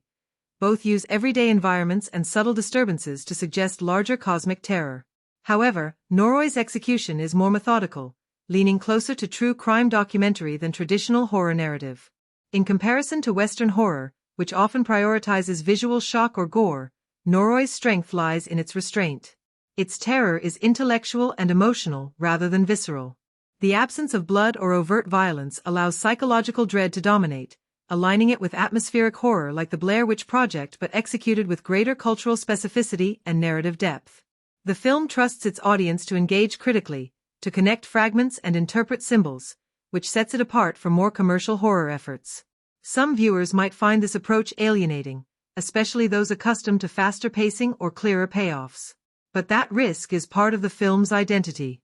Noroi deliberately demands patience and attention, rewarding viewers who appreciate slow-burn storytelling and realism over spectacle. Its commitment to the documentary illusion, its rootedness in folklore, and its minimalistic horror elements make it a rare film that redefines what horror can be. It's not just a scary movie, it's a study of fear as contagion, as something that spreads quietly through culture, memory, and recording. In conclusion, Noroi the Curse honors horror traditions while reinventing them with intelligence and restraint. It avoids genre clichés, embraces realism, and turns its limitations into strengths. By merging found footage, psychological horror, and cultural myth, it both respects and revitalizes the genre. For audiences seeking something beyond jump scares and monsters, Noroi offers a new model of horror, slow, methodical, and profoundly unsettling. Noroi the Curse operates as more than a found footage horror film. Beneath its supernatural premise lies a deep layer of social and cultural commentary that reflects aspects of modern Japanese society and, by extension, universal human anxieties. The film's seemingly straightforward narrative about a journalist investigating a mysterious curse becomes a study of collective fear, cultural memory, and the way modernity disrupts traditional belief systems. In many ways, Noroi uses horror to critique how contemporary Japan balances technology, spirituality, and isolation in an increasingly disconnected society. One of the strongest cultural undercurrents in Noroi the Curse is its portrayal of Japan's relationship with superstition and modernization. The film presents ancient folklore, particularly the myth of Kagutaba, as something forgotten or dismissed by modern society. The curse that drives the story emerges not just as a supernatural threat, but as a metaphor for the consequences of neglecting spiritual and historical heritage. In many rural communities in Japan, old rituals and beliefs have eroded under the weight of urbanization and modernization. Noroi uses this idea symbolically. The re-emergence of Kagutaba represents the resurfacing of ignored cultural trauma, suggesting that modern society's denial of its roots can have dire consequences. Through this lens, the film becomes an allegory about cultural amnesia and the danger of severing ties with one's spiritual past. The structure of the film also critiques how media and technology mediate our understanding of reality. The protagonist, Masafumi Kobayashi, is a documentarian whose career depends on recording the unexplainable. His obsession with filming everything reflects a modern anxiety, the belief that technology can capture truth. However, the more footage he collects, the less control he has over what he's uncovering. The camera, once a tool of objectivity, becomes a conduit for horror. This commentary on technology's false sense of security is especially relevant in today's world, where screens mediate nearly every experience. Noroi was ahead of its time in suggesting that constant recording does not prevent disaster, it simply documents our helplessness in the face of forces we do not understand. The found footage format reinforces this critique. The film's realism, its grainy visuals, and its documentary tone mirror how modern society consumes fear through media. It blurs the line between journalism and voyeurism, showing how audiences crave authenticity even when it comes to tragedy. The blending of entertainment, truth, and exploitation mirrors real-world phenomena such as sensationalist news and viral horror content. By framing the story as a documentary gone wrong, Noroi subtly condemns the audience's passive role in consuming horror without questioning the human suffering behind it. On a social level, Noroi also explores isolation and the breakdown of community, themes deeply embedded in Japanese cultural discourse. The film's characters, scattered across different regions and social classes, rarely communicate effectively. Individuals experience supernatural disturbances alone, and attempts to share or understand these experiences are met with skepticism or apathy. This fragmentation reflects the loneliness of modern urban life, a condition where people coexist physically but remain emotionally disconnected. The supernatural horror amplifies this isolation, suggesting that evil thrives in silence and disconnection. In this sense, the curse itself can be read as a manifestation of neglected empathy, spreading through a society that has forgotten how to listen and connect. Another layer of social commentary lies in the film's portrayal of mental health and social stigma. Several characters exhibit behaviors that others dismiss as madness or eccentricity, yet these individuals often sense the truth before anyone else. Their warnings are ignored, and their suffering is treated as entertainment by the media. This dynamic exposes society's discomfort with the mentally ill and its tendency to marginalize those who see beyond accepted norms. Noroi transforms this societal flaw into horror, implying that the true curse is society's indifference to the vulnerable. The film's treatment of rural versus urban spaces also carries cultural weight. In Noroi, rural areas hold the remnants of ancient curses and forgotten rituals, while urban spaces represent skepticism, modernity, and denial. This duality echoes a long-standing theme in Japanese horror, where the countryside is both sacred and terrifying, a place of spiritual truth that urban life has abandoned. The film suggests that horror arises when these two worlds collide, when the modern world intrudes upon spiritual domains it cannot understand. This tension reflects broader societal concerns about environmental neglect, cultural homogenization, and the loss of identity in a rapidly changing world. Politically, while Noroi does not make explicit statements, its tone implies criticism of institutional inaction and denial. Authorities, scientists, and media figures in the film are either dismissive or self-serving, more concerned with maintaining appearances than uncovering the truth. This echoes real-world frustrations with bureaucratic inefficiency and public distrust in authority, particularly in how crises are managed or ignored. The film's realism makes this subtext feel credible. It mirrors how real social problems often go unresolved until it's too late. Noroi also examines the ethics of truth-seeking in journalism. Kobayashi's pursuit of the story, though well-intentioned, contributes to the spread of the curse. His obsession with documenting tragedy raises questions about exploitation in the name of truth. This is especially resonant in media-saturated societies where journalists and filmmakers must balance curiosity with responsibility. The horror in Noroi thus becomes moral as well as supernatural. It asks whether the act of exposing evil makes one complicit in it. In its final moments, Noroi leaves audiences with more questions than answers, but that ambiguity is central to its commentary. It portrays a society haunted not just by ancient demons, but by its own disconnection, denial, and moral blindness. The curse becomes a reflection of collective guilt, a reminder that ignoring cultural, spiritual, and social responsibilities invites chaos. The film's message extends beyond Japan. It resonates with global audiences living in an age where technology connects us more than ever, yet empathy and understanding remain scarce. Ultimately, Noroi the Curse uses horror not just to scare but to provoke thought about the modern human condition. Its social and cultural layers make it more than a ghost story. It's a mirror to the anxieties of a world caught between tradition and progress, truth and spectacle, community and isolation. Noroi the Curse achieves an unusual kind of audience engagement, one that doesn't rely on jump scares or shock value alone, but instead draws viewers into a slow, unsettling unraveling of dread. It's the type of horror film that rewards patience and careful attention, and its effectiveness lies in how it engages both emotionally and intellectually. From the very beginning, audiences are pulled into the mystery through the pseudo-documentary format, which instantly feels authentic and immersive. The film demands an active viewer, someone who isn't just watching events unfold, but piecing them together like an investigator alongside the protagonist, Masafumi Kobayashi. This sense of participation is what makes the viewing experience gripping and deeply personal. The scenes most likely to make viewers gasp are those that feel spontaneous and unfiltered, where the realism of the found footage format tricks the brain into believing the impossible is actually happening. Early sequences featuring subtle paranormal disturbances, a sound caught in the background, a sudden image distortion, or an unexplained figure, trigger a primal fear.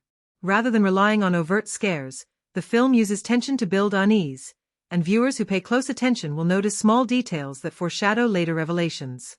These moments reward rewatching, as new clues emerge in what initially seemed like ordinary footage.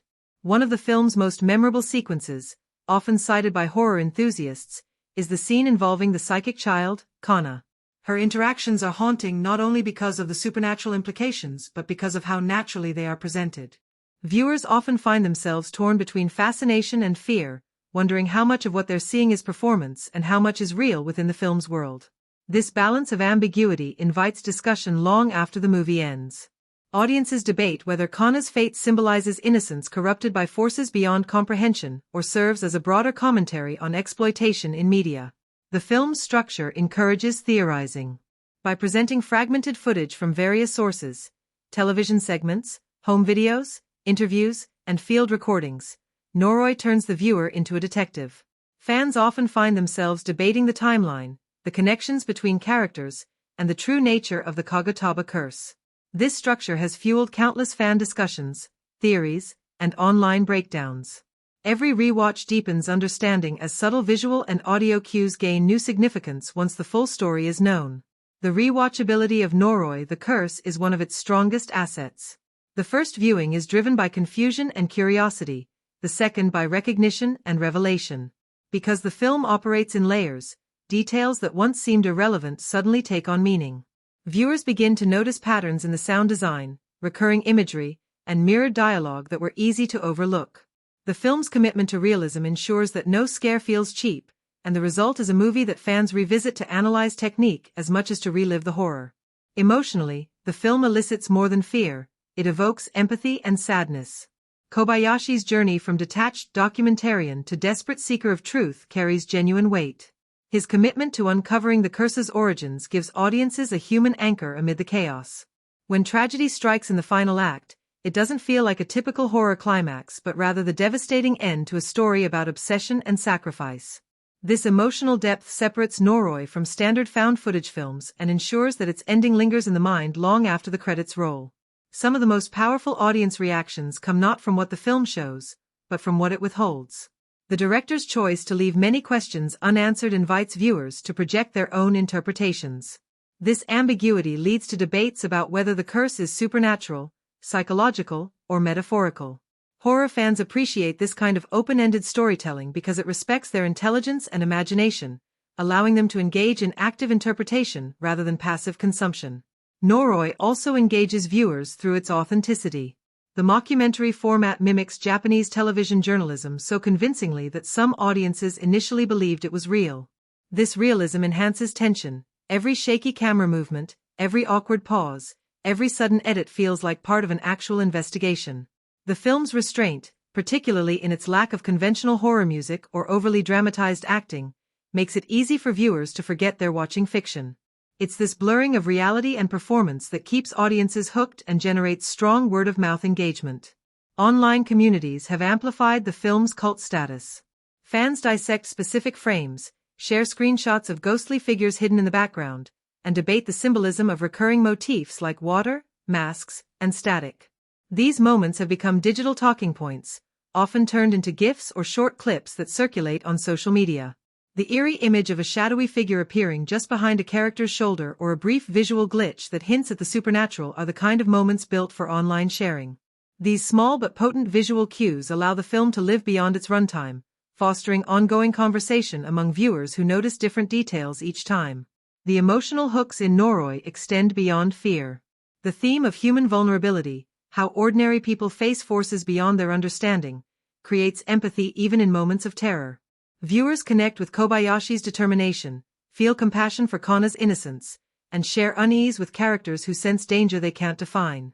The film's horror is personal and existential rather than purely sensational, engaging the viewer on multiple emotional levels. In the end, Noroi the Curse succeeds in building an enduring relationship with its audience by refusing to spoon-feed answers. Its combination of realism, mystery, and emotional authenticity ensures that each viewer experiences the film differently. Some will focus on the technical mastery, others on the folklore, and many on the creeping psychological dread that defines the story. Every scene holds a detail that could shift interpretation, making the film infinitely discussable. The best horror films linger in the imagination, and Noroi does exactly that. It doesn't just scare you, it compels you to think, question, and return to its world again, searching for the truth hidden in the noise. When comparing Noroi the Curse to other films within the horror and found footage genres, it quickly becomes clear that this Japanese horror film stands in a league of its own, blending folklore, realism, and psychological terror in ways that differ significantly from its Western counterparts. Directed by Kōji Shiraishi, Noroi combines the investigative style of mockumentary storytelling with deeply rooted Japanese cultural fears. Placing it beside other notable found footage titles like The Blair Witch Project, Paranormal Activity, and Lake Mungo reveals both its influences and its unique identity. While The Blair Witch Project, 1999, is often credited with popularizing the found footage horror format, Noroi surpasses it in complexity and emotional layering. Where Blair Witch relies heavily on unseen forces and ambiguous off-camera terror, Noroi builds a more intricate web of interconnected events and characters, making it feel more like a fully realized narrative rather than a single frightening incident. The difference lies in the scope. Blair Witch presents isolation as horror, while Noroi presents connection as horror, how one curse can link multiple lives, histories, and realities into a single, inescapable nightmare. Paranormal Activity, 2007, can also be compared to Noroi in terms of how both use minimalism and realism to generate fear. Yet, Noroi's approach is more cerebral, leaning into slow-burn tension and layered storytelling, whereas Paranormal Activity simplifies its premise to maximize jump scares. Noroi's scares unfold through subtle details, a background noise, a flash of distortion, a brief appearance on a VHS tape. This restraint appeals more to viewers who appreciate intellectual horror, whereas Paranormal Activity was designed for mainstream audiences seeking visceral shocks. From a storytelling standpoint, Noroi's narrative structure resembles that of Lake Mungo, 2008, another pseudo-documentary horror film known for emotional realism and tragic undertones. Both films adopt the form of investigative media, presenting interviews, archival footage, and reconstructed scenes to immerse the viewer in a mystery. However, Noroi's use of supernatural folklore and mythological context gives it a richer cultural backdrop. Where Lake Mungo explores grief and loss within an Australian family, Noroi explores societal fears of the unknown, the forgotten, and the cursed. In doing so, it not only entertains but reflects Japanese anxieties about the boundary between the living and the spiritual world. Comparing Noroi to Kōji Shiraishi's later works also helps define its legacy. Films like Occult, 2009, Cult, 2013, and A Record of Sweet Murder, 2014, carry similar stylistic traits but rarely achieve the same balance of realism and supernatural dread. Noroi remains his most disciplined and focused work, where his interest in documentary realism finds its purest form.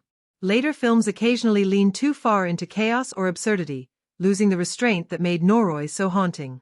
In that sense, Noroi can be viewed as Shiraishi's most refined statement on the power of suggestion and the horror of hidden truths. Beyond the found footage subgenre, Noroi can also be compared to broader Japanese horror classics like Ringu, 1998, and Ju-on, The Grudge, 2002. All three films share a fascination with curses transmitted through media and the idea that modern technology can become a vessel for ancient evil. Yet, while Ringu and Ju-on thrive on visual scares and climactic terror, Noroi's horror seeps in quietly, presenting its curse as an inevitable phenomenon that cannot be defeated, only understood too late. Its realism makes it feel like a cautionary documentary rather than a ghost story, and that subtle distinction is what gives Noroi enduring power. In Western cinema, Noroi can be seen as a spiritual cousin to films like The Fourth Kind, 2009, and The Poughkeepsie Tapes, 2007, both of which blend documentary style with horror storytelling. Yet, where those films often fall into sensationalism, Noroi maintains a grounded tone that never betrays its realism. The editing, performances, and direction all work together to sustain the illusion of authenticity, and this commitment makes it more effective than many of its Western peers. Even when Noroi uses special effects or supernatural elements, they never feel exaggerated. Instead, they appear as subtle intrusions into the ordinary world. When examined alongside other Japanese horror films, Noroi also demonstrates a cultural difference in how fear is constructed. Western horror often relies on confrontation. The monster, the killer, or the ghost must eventually reveal itself. Japanese horror, especially in Noroi, is more about accumulation. Fear grows not from what is seen but from what is felt through implication and context. This makes Noroi's horror more existential. The curse is not just a supernatural force but an invisible thread tying every tragedy together, suggesting that some horrors cannot be escaped, only documented. Noroi also distinguishes itself by refusing to resolve neatly. Many found-footage films end with abrupt climaxes or shocking final shots, while Noroi concludes in quiet devastation, leaving the audience haunted by unanswered questions. This open-endedness aligns it with psychological horror more than traditional ghost stories, placing it closer in spirit to slow-burn thrillers like The Wailing, 2016, or Cure, 1997, which also explore paranoia and unseen evil. In terms of influence, Noroi predates and arguably inspires later films that blend realism with supernatural investigation.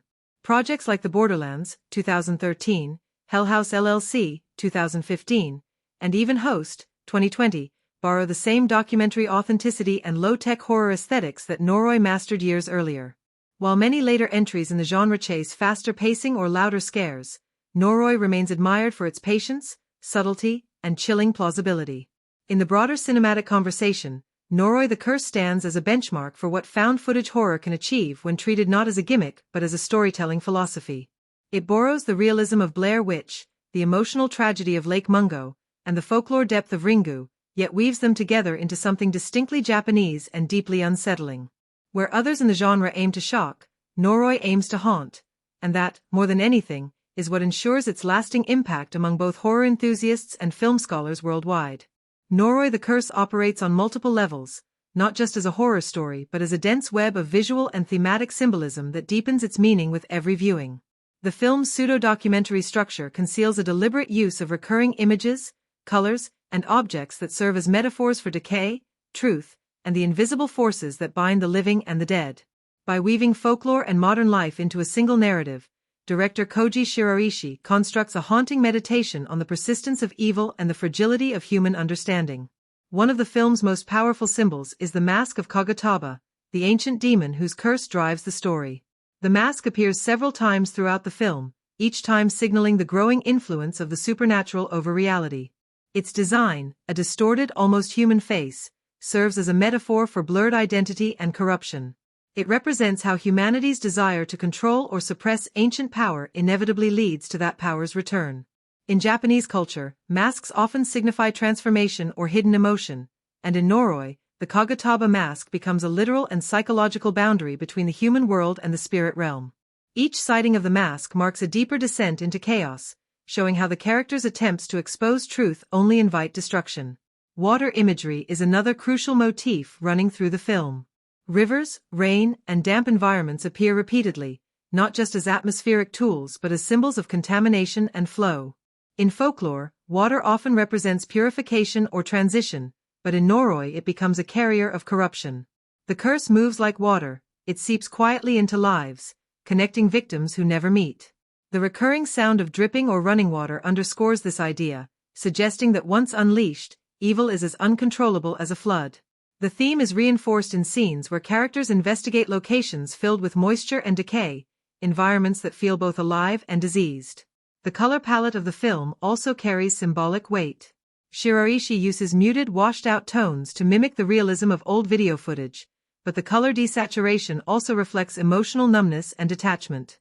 The lack of strong color evokes a documentary's neutrality, yet beneath it lurks a sense of deathliness, as if life itself is being drained from the world. Occasionally, red or orange hues appear in brief bursts, during ritual scenes or moments of supernatural intrusion, representing both danger and revelation. These moments of color function as visual shocks, reminding viewers that horror exists just beneath the surface of the mundane. Static and electronic interference are central visual metaphors throughout Noroi.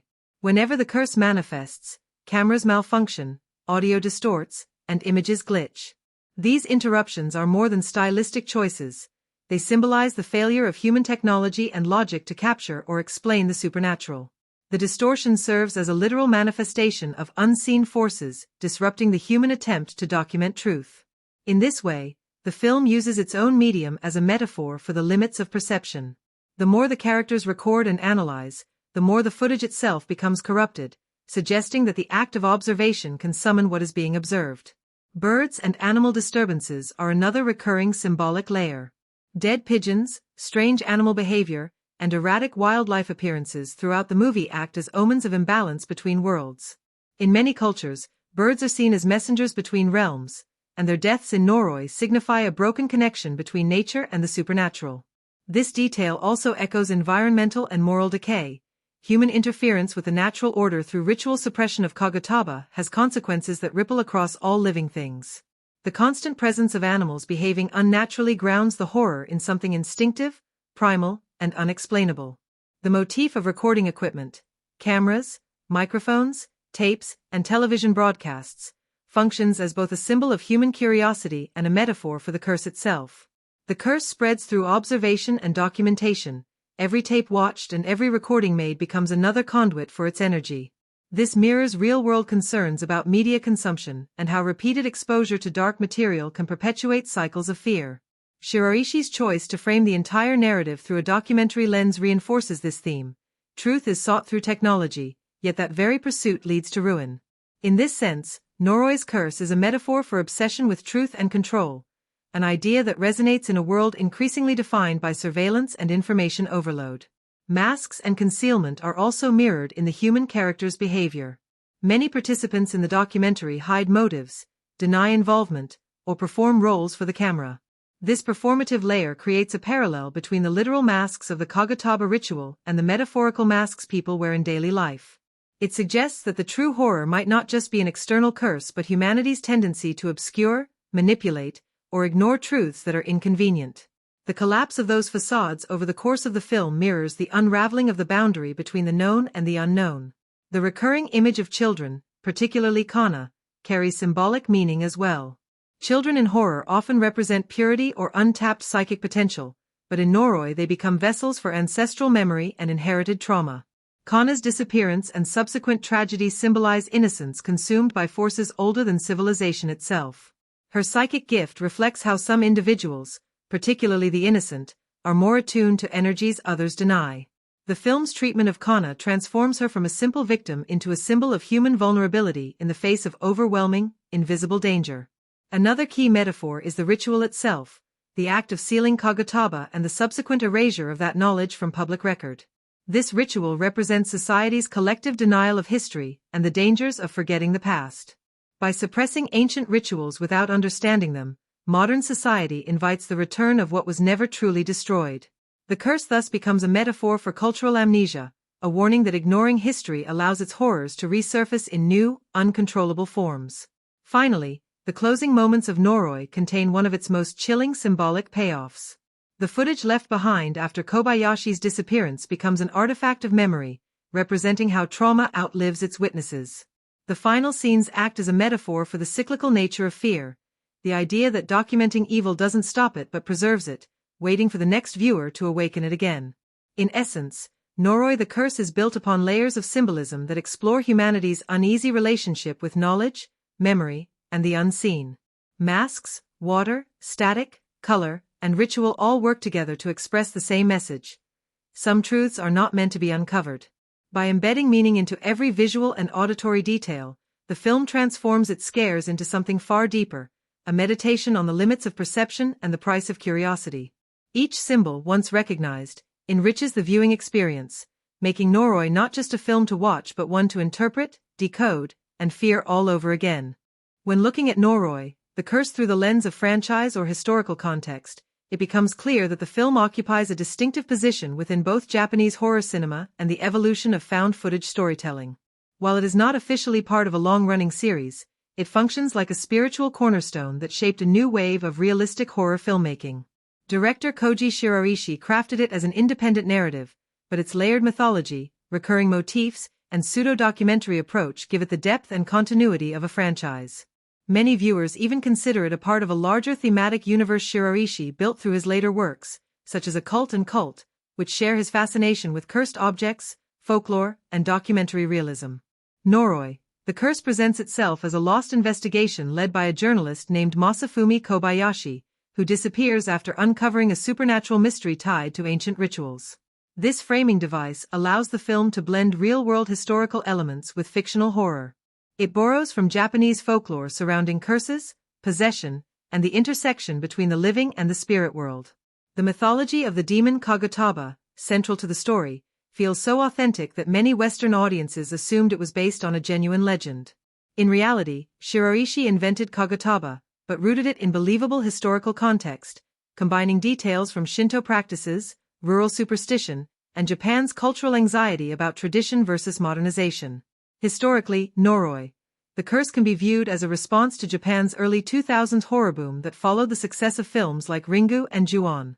Those movies popularized the idea of cursed media and lingering spirits transmitted through technology. Shiraishi pushed the concept further by presenting the entire film as an investigative documentary, turning the viewer into a participant rather than a passive observer. This innovation reshaped expectations of what found footage horror could achieve, emphasizing atmosphere, slow dread, and authenticity over jump scares. Within the broader context of horror history, Noroi, the Curse also fits into the global transition from traditional ghost stories to immersive, reality-driven horror. Around the same time, Western cinema was experimenting with similar techniques in films like The Blair Witch Project and Paranormal Activity, yet Shiraishi's work stands apart for its meticulous construction of lore and cultural specificity. Where many found footage films rely on chaotic camera work and improvisation, Noroi carefully crafts each segment to mimic genuine television journalism and folklore research, grounding its supernatural elements in procedural realism. This commitment to detail elevates it from a gimmick to a full-fledged cultural artifact. From a franchise perspective, even though Noroi, the Curse never spawned official sequels, it influenced a generation of Japanese horror filmmakers and cemented Shiraishi's reputation as a master of meta-horror. Later projects like Occult and A Record of Sweet Murder revisit similar ideas. Mysterious cults, cosmic forces, and documentary-style tension, almost as spiritual successors. Fans often debate whether these films exist in a shared universe, since they share themes of human investigation clashing with ancient, incomprehensible evil. That sense of continuity contributes to the idea that Noroi established a blueprint for modern Japanese horror storytelling. The historical accuracy in Noroi is another layer that deepens its realism. The film integrates real archival footage, plausible geography, and cultural details like rural festivals, religious ceremonies, and the portrayal of Japanese media culture. It comments subtly on how society handles fear and tragedy, through documentation, denial, or sensationalism. By weaving in elements that feel journalistic, the film mirrors how real paranormal cases or disasters are often sensationalized in Japanese television, making its critique of media complicity an unspoken theme. The choices made to dramatize these elements blur the line between fiction and reality in a way that makes the horror more unsettling. Noroi's historical context also reflects a turning point in Japanese culture. In the early 2000s, rapid urbanization and technological change left many citizens disconnected from traditional beliefs. The film's portrayal of forgotten rituals and ancient curses returning to modern life can be seen as a metaphor for cultural displacement and collective guilt. In this sense, the movie functions both as entertainment and as cultural commentary on how Japan's past continues to haunt its present. For longtime fans of Japanese horror Noroi, The Curse rewards deep viewing with hidden nods to genre predecessors, subtle references to folklore, and recurring imagery like masks, water, and ritual symbols. For new viewers, it offers a self-contained experience that still feels like part of something larger, a mythos that extends beyond the screen. Whether viewed as a standalone experiment or the foundation of an unofficial cinematic lineage, Noroi remains a milestone in horror history, bridging traditional superstition and modern anxiety with chilling precision. When analyzing the budget and box office performance of Noroi, The Curse, what immediately stands out is how impressively the film achieves a haunting sense of realism and depth despite its modest financial resources. Produced in 2005, this Japanese horror film did not benefit from a major studio budget or wide theatrical release, yet it manages to feel far more ambitious than its price tag would suggest. Director Kōji Shiraishi and his team relied on ingenuity, subtle craftsmanship, and strong storytelling to create one of the most effective found-footage horror films of its era. While exact figures for the film's production budget have never been publicly disclosed, industry estimates and interviews with crew members suggest that Noroi, The Curse was made on a very limited budget, likely under $1 million. By comparison, many contemporary horror productions in Japan and Hollywood were operating with 2 to 5 times that amount. What makes Noroi remarkable is that it never feels cheap or underfunded. Instead of spending money on elaborate visual effects or high-end set design, Shiraishi invested in authenticity, using real locations, handheld cameras, and a documentary shooting style to create the illusion of reality. This minimalism became one of the film's greatest strengths, turning its financial constraints into an aesthetic advantage. The film's visual texture feels raw and grounded, a choice that mirrors the investigative TV documentaries popular in Japan at the time. By shooting in realistic environments, small apartments, rural villages, and darkened studios, the filmmakers avoided expensive builds or CGI-heavy sequences. This approach helped maintain both cost efficiency and credibility. Audiences never feel like they are watching a movie with artificial production values. Instead, they experience what feels like an unearthed piece of evidence, a lost broadcast that blurs the line between truth and fiction. That sense of verisimilitude could not have been achieved through lavish spending. It required restraint, careful planning, and confidence in performance and atmosphere. The box office story of Noroi, The Curse is equally unconventional. The film received only a limited theatrical release in Japan, primarily targeting horror festivals, independent theaters, and direct-to-DVD audiences. As a result, its box office revenue was modest compared to mainstream horror hits like Ringu or Ju-on, The Grudge. However, its long-term financial success came not from initial ticket sales but from sustained cult appeal and word-of-mouth distribution. In Japan's mid-2000s media market, DVD sales and television licensing were crucial revenue streams for smaller films, and Noroi thrived in this environment. Its eerie realism and mysterious marketing strategy, promoting the story as a lost investigation, generated curiosity among fans of paranormal documentaries and supernatural thrillers. Over time, this helped the film earn far more recognition than its early box office numbers would indicate. When the film began circulating internationally through horror festivals and online fan communities, it gained new momentum. Western audiences, accustomed to the jump-scare-heavy horror style of the time, were drawn to Noroi's slow-burn tension and intricate world-building. Pirated copies and fan-subtitle versions spread across online platforms, unintentionally creating global exposure that the film's modest marketing budget could never have achieved on its own. In that sense, Noroi became a financial success story not through traditional box office means but through long-term cultural endurance. It established a lasting international fanbase and continues to generate revenue through streaming services and home video re-releases. The marketing strategy behind Noroi, The Curse, also deserves attention. The filmmakers cleverly framed the movie as a found documentary, blurring the line between fact and fiction in its promotional materials. Posters, trailers, and press releases were designed to look like public warnings or fragments of missing persons reports. This guerrilla-style marketing cost very little but created enormous intrigue among viewers who were fascinated by the film's mysterious tone. The lack of high-profile stars or flashy advertising forced the movie to rely on organic buzz, which ultimately enhanced its authenticity and made it feel like a real discovery. When comparing Noroi to other horror films of its time, it becomes clear that it punched far above its financial weight. Many movies with larger budgets struggle to achieve the same level of dread, realism, and immersion. The absence of expensive effects or celebrity casting kept production costs low while allowing the narrative and atmosphere to carry the film. Each scene feels meticulously designed to extract maximum impact from minimal resources, whether it's a flickering light, a cryptic videotape, or a fragment of static-filled footage. Beyond its modest financial origins, the true measure of Noroi's success lies in its enduring reputation. It has become a staple in discussions of found footage cinema, often cited as one of the most authentic and unsettling examples of the genre.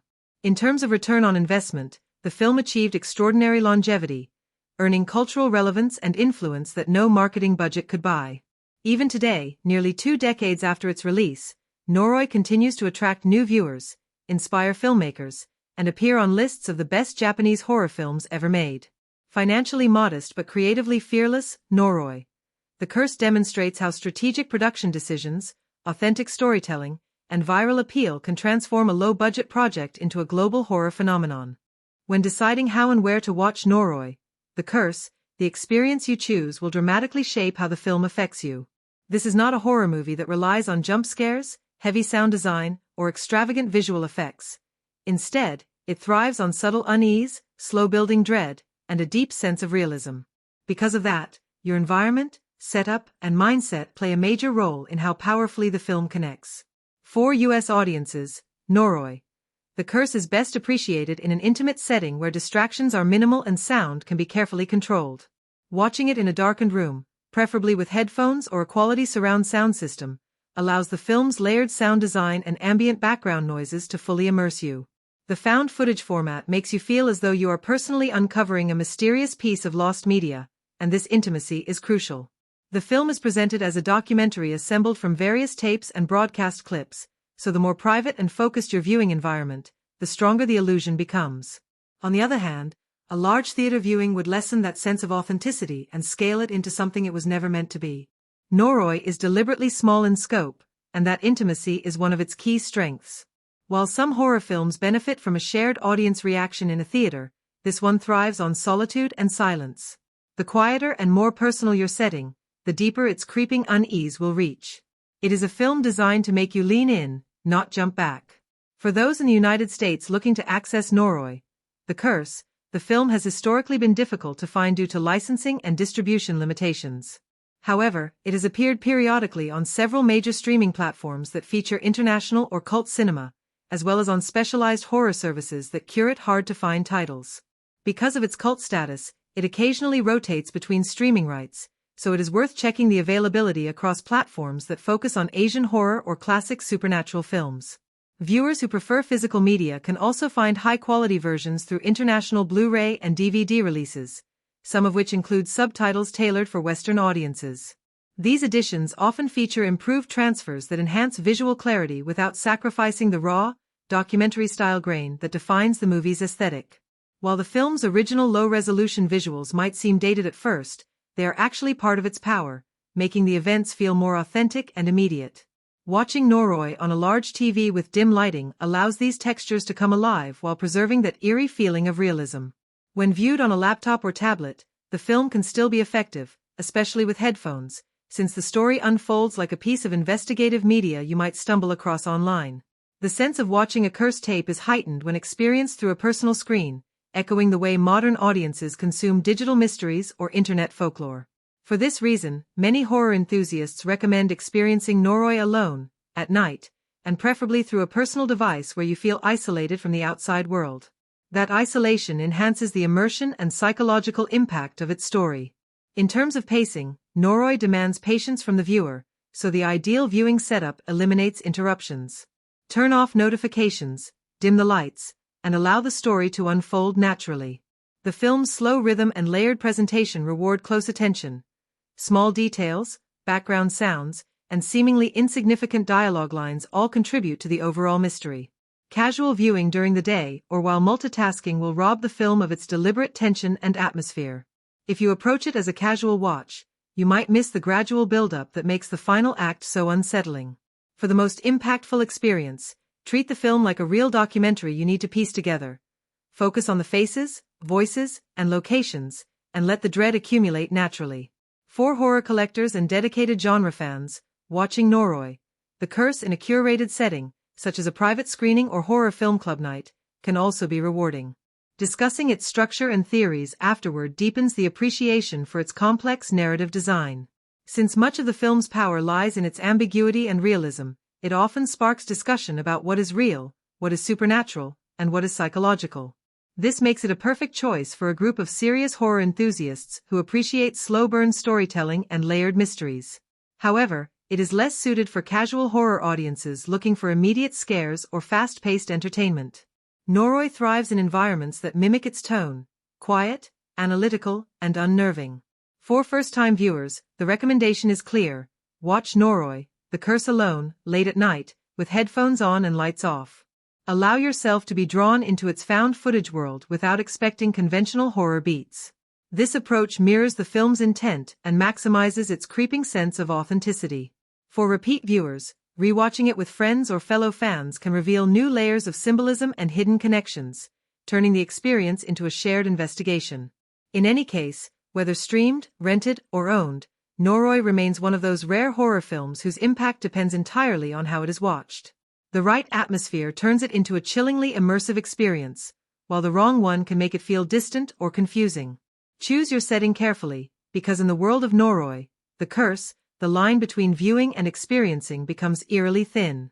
If you enjoyed this video and would like us to provide reviews of every kind of movie, please remember to like, comment, share, and subscribe to our channel. Have a great day, and we'll see you in the next video. Goodbye.